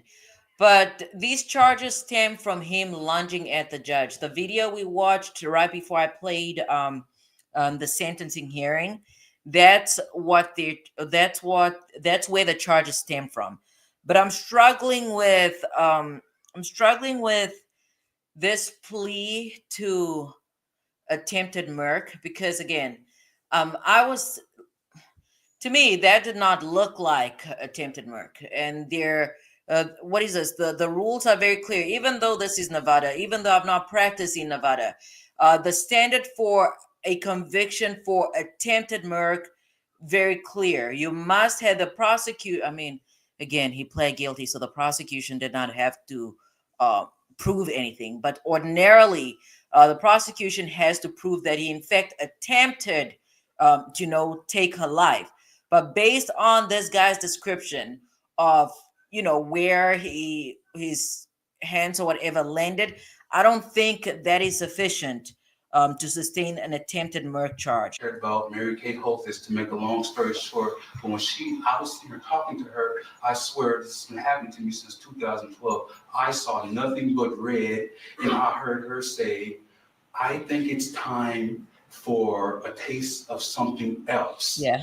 I saw nothing but red, and I don't remember doing anything except for jumping on top of her and doing. And here's the thing: out of all the judges, like the TV judges, the people on Law and Crime, the judges we see on YouTube, and judges that I've seen in, in my I mean, I actually no. Now that I think about it, there's actually one really, really good judge I appeared before, but at least folks that you guys have for a point of reference.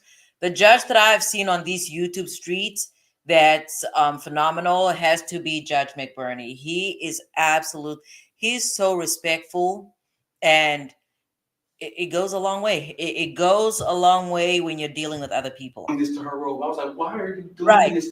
So this is what this is why I decided to, backtrack or rewind. If he in fact held her robe in the manner that he is demonstrating here, that is not attempted murder. Under no circumstances should that be considered attempted murder. To me, that's what I wanted to ask her. Like if he had placed his hands, closer to the collarbone or in that region, then I could say maybe, but the robe. If I think I know myself, but I'm not really sure. I that's the only thing I could come up with. I had 11 months, but I can't really come up with anything. But I know Hey, that I care Jasmine. about Judge Mary Kate. That's the only thing I could come up with. What's up? Hey, What's up? How you doing? good. How you? I ain't Good. have nothing. I ain't have nothing to say about this case. I just feel. I think one of your segments we should do like a recap on like our favorite first 48. Oh, first of all, we need So, Jasmine, first 48. We can do that. Because I was thinking about this one episode. You said that you had seen like one or two that was like the worst ones that you had seen. Man, Jasmine, I ain't even gonna lie. I was just thinking about First 48, and I was thinking about one episode that I saw that which one is it? really Your words are a bit disturbed me. muffled. Which one It is it? was it's the one. It was like the uncle.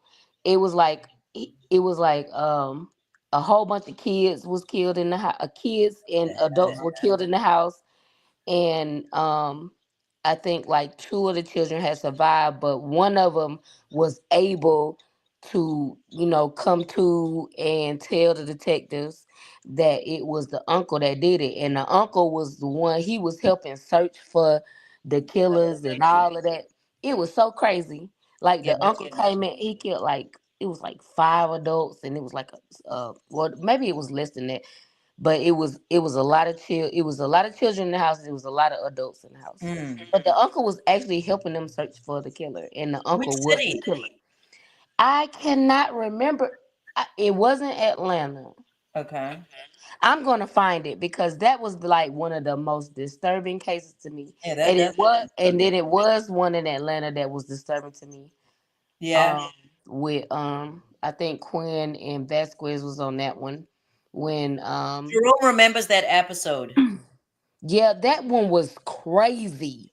And it was another one. I think it was like the grandmother, it was a grandson, or it was the grandson killed some people. No, but it was one in Atlanta where they had got called to a house, and they found a body in the house. It was like an abandoned, like it was probably like a trap house or something or Yeah. whatever. But they ended up finding a body in the closet. Like Wow. they kept smelling like that death smell when it set into rigor mortis or whatever. Yeah. And it was a body in the closet, and it had all these different like Mm.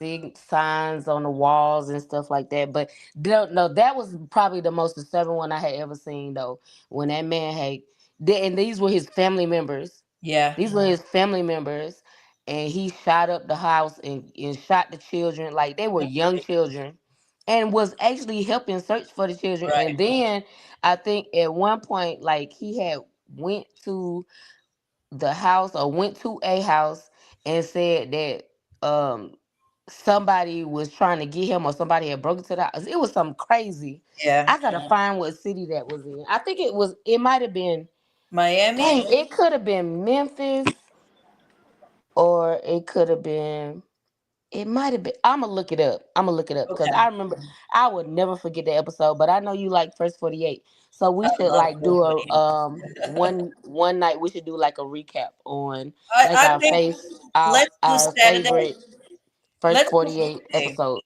Let's do Friday because Friday, that's usually when the first 48ers congregate on YouTube. That's usually our day. That's, Yeah, because yeah. the new episodes come on Thursdays, but I haven't been watching it lately. Yeah. Well, I haven't been watching it since Quinn and Vasquez got their own So, shows. yeah. So but yeah, I gotta look that episode up. Yeah. So let's line it up for Friday. I'm gonna look it up, and I'm gonna email it to you just so you can watch it before Friday. Somebody said that was on Jerry Springer. Was it? I don't know. No, I it don't. couldn't have been on Jerry's. I No, know I that's don't why I'm even know. laughing. I don't even know why I entertained that. That was probably FFS said that crap. I know why I'm so Oh tickled. no, it was Brooklyn. Yeah. Yeah, I know why I'm so tickled.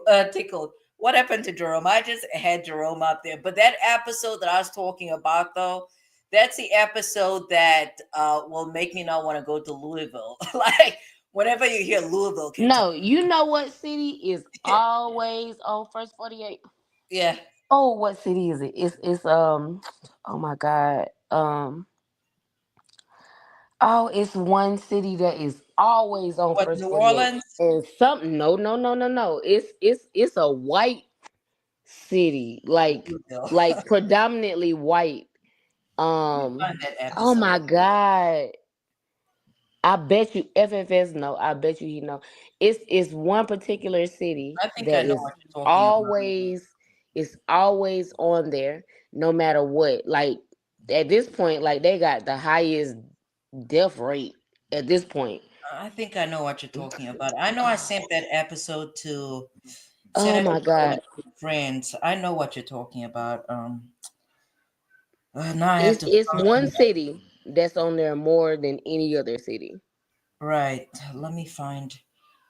Now I'm trying to find it. Now I'm going to be disturbed all of tomorrow trying to trying to remember the state. And as soon as I get off here with you, I'm gonna remember. Man, what is it called? It's not in Oklahoma. Is it in It Oklahoma? is Oklahoma. It's Oklahoma. Yeah. But what city is it? Hold on.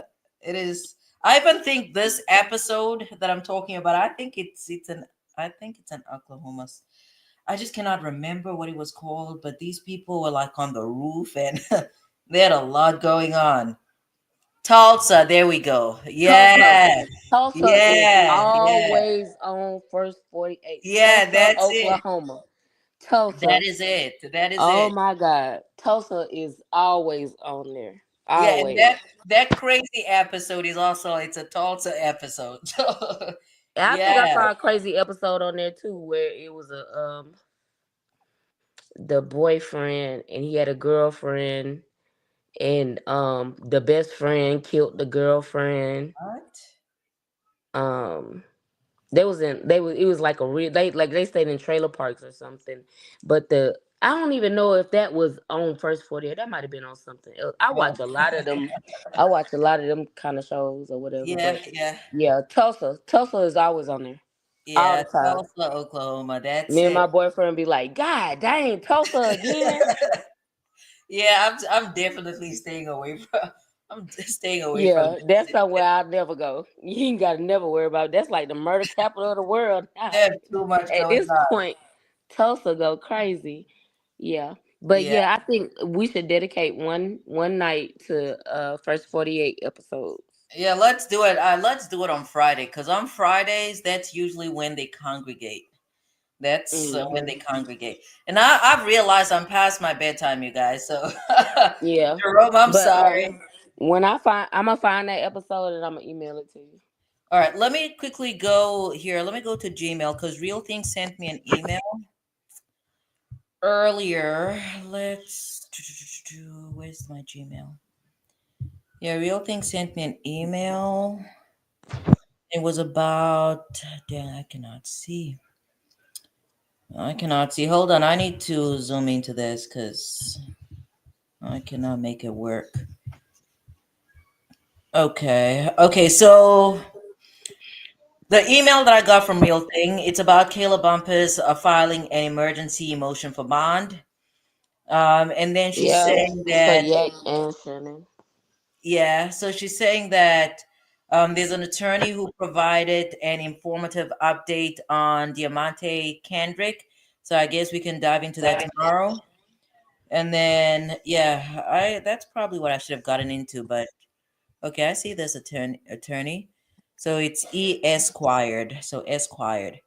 Okay, I see her out here with her cute face. With Yeah. her I blonde. mean I haven't been trying to bother her while Oh she's, yeah? going through, doing what she's doing or whatever. But I did call her tonight, and I said I don't want to bother you because I know you're busy. Yeah. I just want to check your mental state Right. and where you at right now. And she said I cried like 6 times today.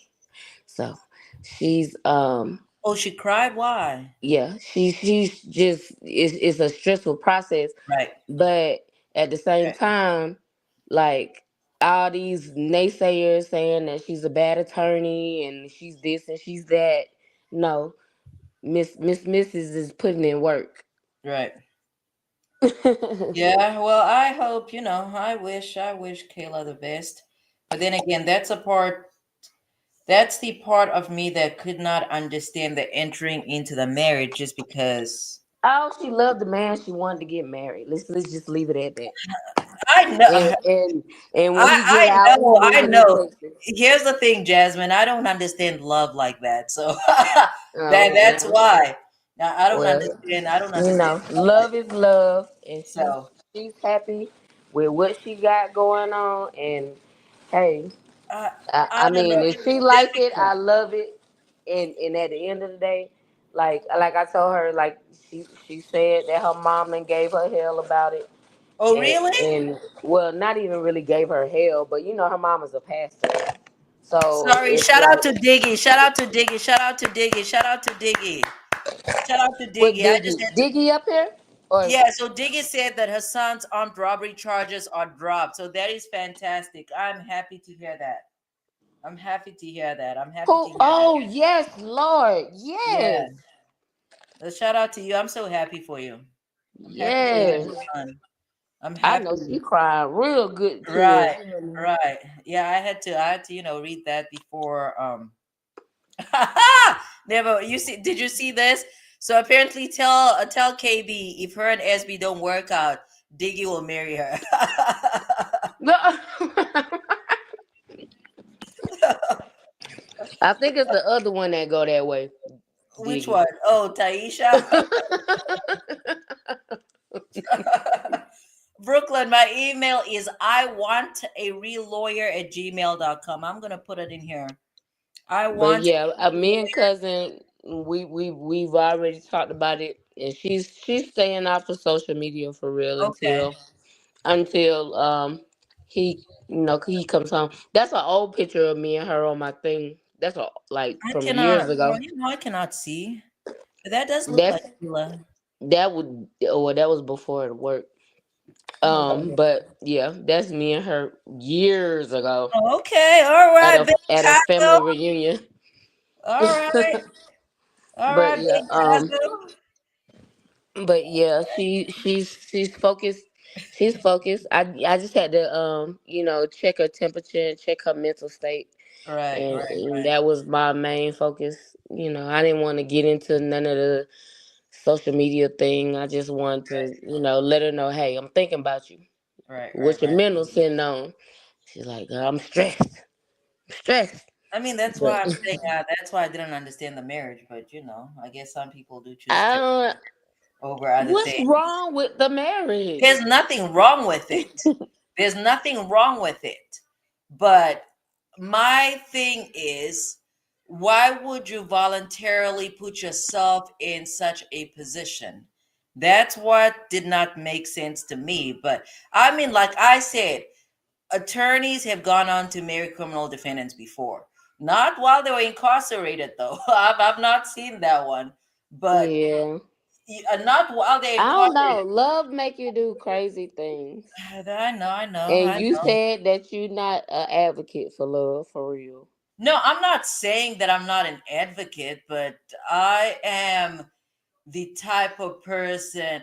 I'm just gonna say it. I'm not a ride or die. So that's me. I'm not a ride or die. So I always go with logic. Or I try to go I with mean, logic. well, yeah, in that instance, yeah, if you put it that way, yeah, I'm probably not either. I'm not, well, okay, if you put it in this perspective, if I'm with somebody for multiple years and they end up going to jail, That's different. then yeah, I may become a ride or die. Yeah, Then that is different. That is yeah, different.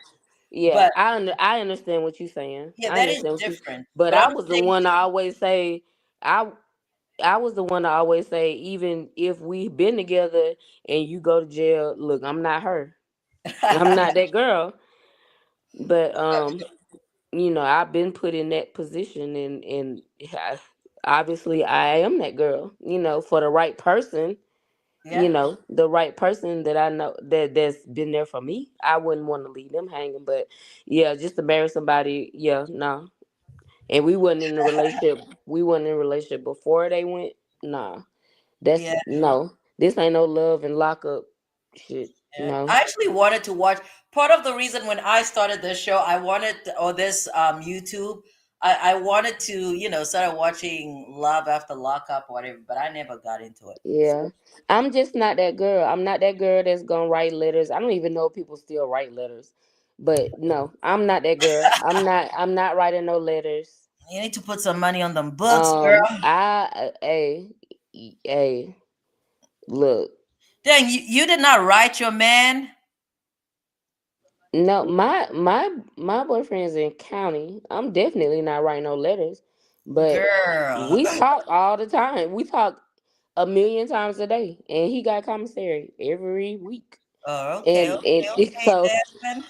yeah, I'm not playing about that because I mean the amount of money I'm spending right now, it don't account for how much money he just spent on me since Oh, when okay. he was out here, and he'll be home. I mean, he only been in there for 2 months, so Yeah. that's nothing. Okay, all right, Jasmine. All right, all right. Okay. I'm not cold. Am I hot? I don't think I'm hot. Why if you're cold? Oh, my feet, they're a little cold. Hold on, Zeta. Okay, go night night. My kid's hanging on to me while I'm out here talking about commissary. Commissary. She has her eyes closed, hanging on to her mom, and her mom is just into a mess, darling. And I'm also kind of loud. Okay, hold on, boo. You're gonna go night night. All right. Zeta, I love that name. That's pretty. Thank you. So, you know what? I was going to say something. So, random. I always come with random stories. So, about 10 years ago, I came up, I just want to have Z names, right? So, I didn't come up with it because it's a very common name, but I really like the name Zoe. Okay. I Yeah. really like the name Zoe. But there's a problem though, because this person that I'm supposed to be having a kid with, they have somebody in their family that's called Zoe, like a little girl that's called Zoe. So I don't know. I feel like I have to change my name. I'm not happy about that. That was random. That was really random. But talking about So Z, you had to change what you wanted to name your daughter Zoe. yeah, pretty much. Mm, Yeah. Zeta though, Zeta is nice. Obeck It said, kind of remind me of what was the show? It was called Xena, I and don't it know. was like a Was it woman warrior. what was it on? It was so long. Like I think I was younger, Germs. like I was probably like a teenager or probably even younger than that when it was called Xena. I don't know. It's probably. Oh, here, Yep, Diggy. Xena. Yep, Diggy. Xena. And she was like a woman warrior. I might go with that. Oh, FFS knows this show A too. warrior princess. Yep. Okay, and then Brooklyn says Zeta in my language means grandpa.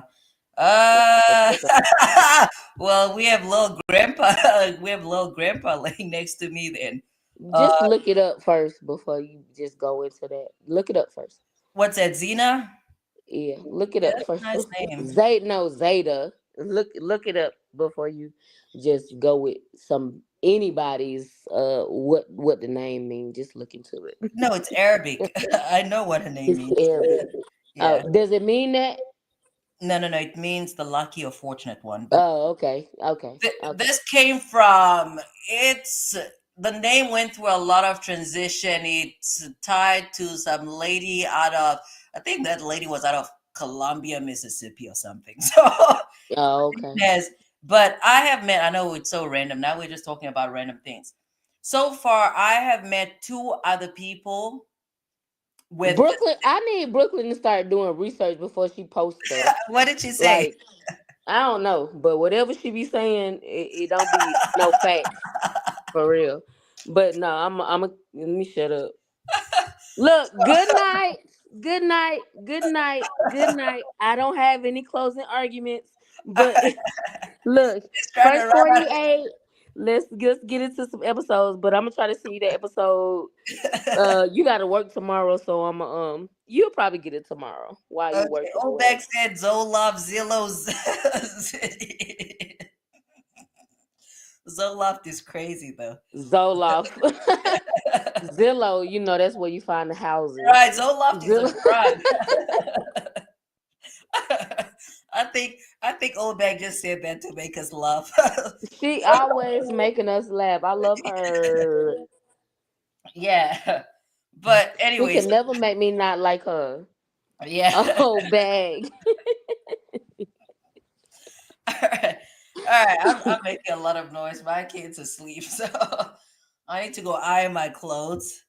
Okay, so Diggy says Zeta is Jewish for grandpa. How do Okay, you spell her name? How do you spell it? exactly the way everybody has it in here. Z-A-E. Zeta. Yeah. Okay, but It's you real- went by a different. right. It's really Jada with a Z. Okay, it's really Jada. Jada, Yeah, but it's Zeta. Jada with a Z. So yeah, some random. This is my closing argument, and I'm out of here.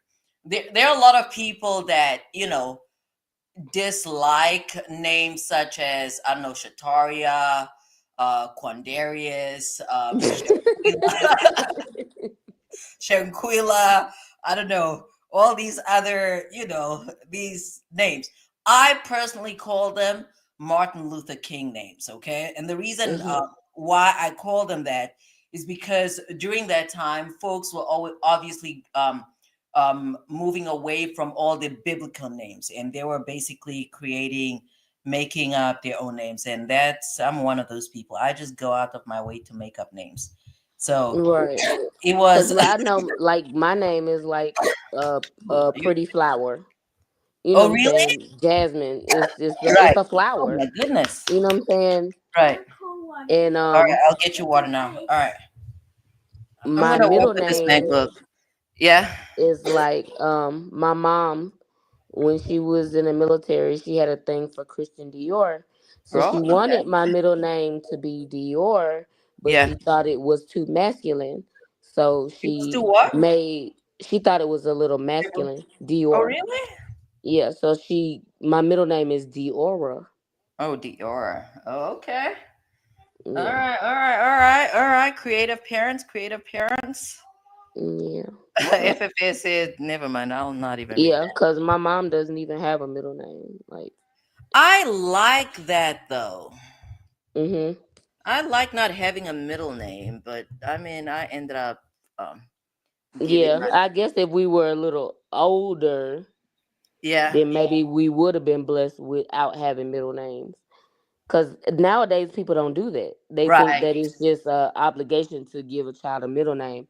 Right. But in the older days, most children did not have middle names Yeah. unless they were Yeah. like juniors. Right. Right. Right. Yeah. Yeah. Okay. So, all right then, folks. All right then, folks. So let's see. Tomorrow, let's see. I need to have this girl in bed. So tomorrow, let's do 9:30. Otherwise, she's gonna be up here turning stuff upside down because I'm looking at all these cushions and things that I have to pick up. Because yeah. All right. So tomorrow we start at 9:30 p.m. Let's see. We're gonna cover some of what Real Things shared with me, and then I want to take a deeper dive. I'm thinking. What am I doing after Oh, work? and it was something else. Uh huh. Um, it's been I've been watching. I can't even remember the name of the guy that's been he's been digging into this situation. Do you remember the situation with the girl Kanika Jenkins? Yeah, I remember Chicago. Uh huh. Right. Uh Okay, huh. so it's a guy that I've been watching. He's been digging deeper into because the mom is still trying to get answers. They really feel like it was the friends or whatever. Yeah. But he's been like digging into um like the video from the hotel Yeah. and stuff like that. Like I've been really like I was invested into it when it first happened, Right. but now I'm kind of like really digging back into it, like because it just went away. Like all of a sudden, it just went away. Nobody ever talked about it again, Yeah. and this guy is bringing it back up. So I'm kind of invested in that a little bit too. All right. I mean, But we can dig if you want to dig, but I definitely remember Kanika Jenkins because she's the one that died in the freezer. mhm. Yeah, and I think this wasn't this a hotel party. Well, yeah, they had a party and supposedly they made it seem like she had wandered off into the Right. hallways. Well, from the video cameras at first, it looked like she had wandered into the hallways and she was just walking up and down the hallways by herself and she locked herself in the freezer. Yeah, ended yeah, up down there and locked yourself in the freezer. But now this guy is kind of digging deep more into it, like with the hotel staff and of course the friends. yeah. The mom is definitely still Right. trying to She wants get answers. She answers. wants Yeah. answers. So send me the link though. Oh my goodness, Jasmine, I need to go. It's like almost 11:30. I still have to iron.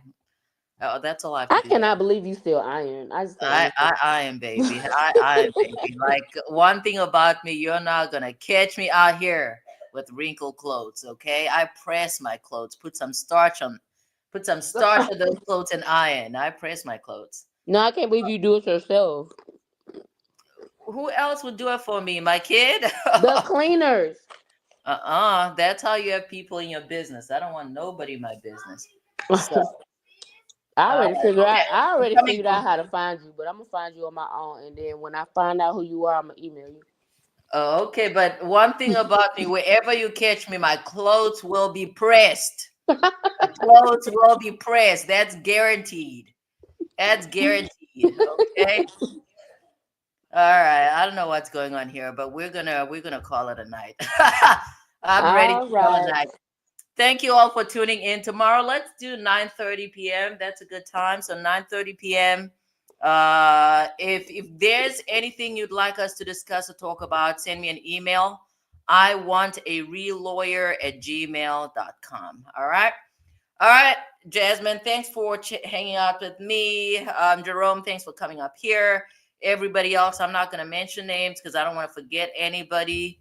But thank you to all my co-counsels. And shout out to Diggy. All right, folks, we Good are off. night. Good night.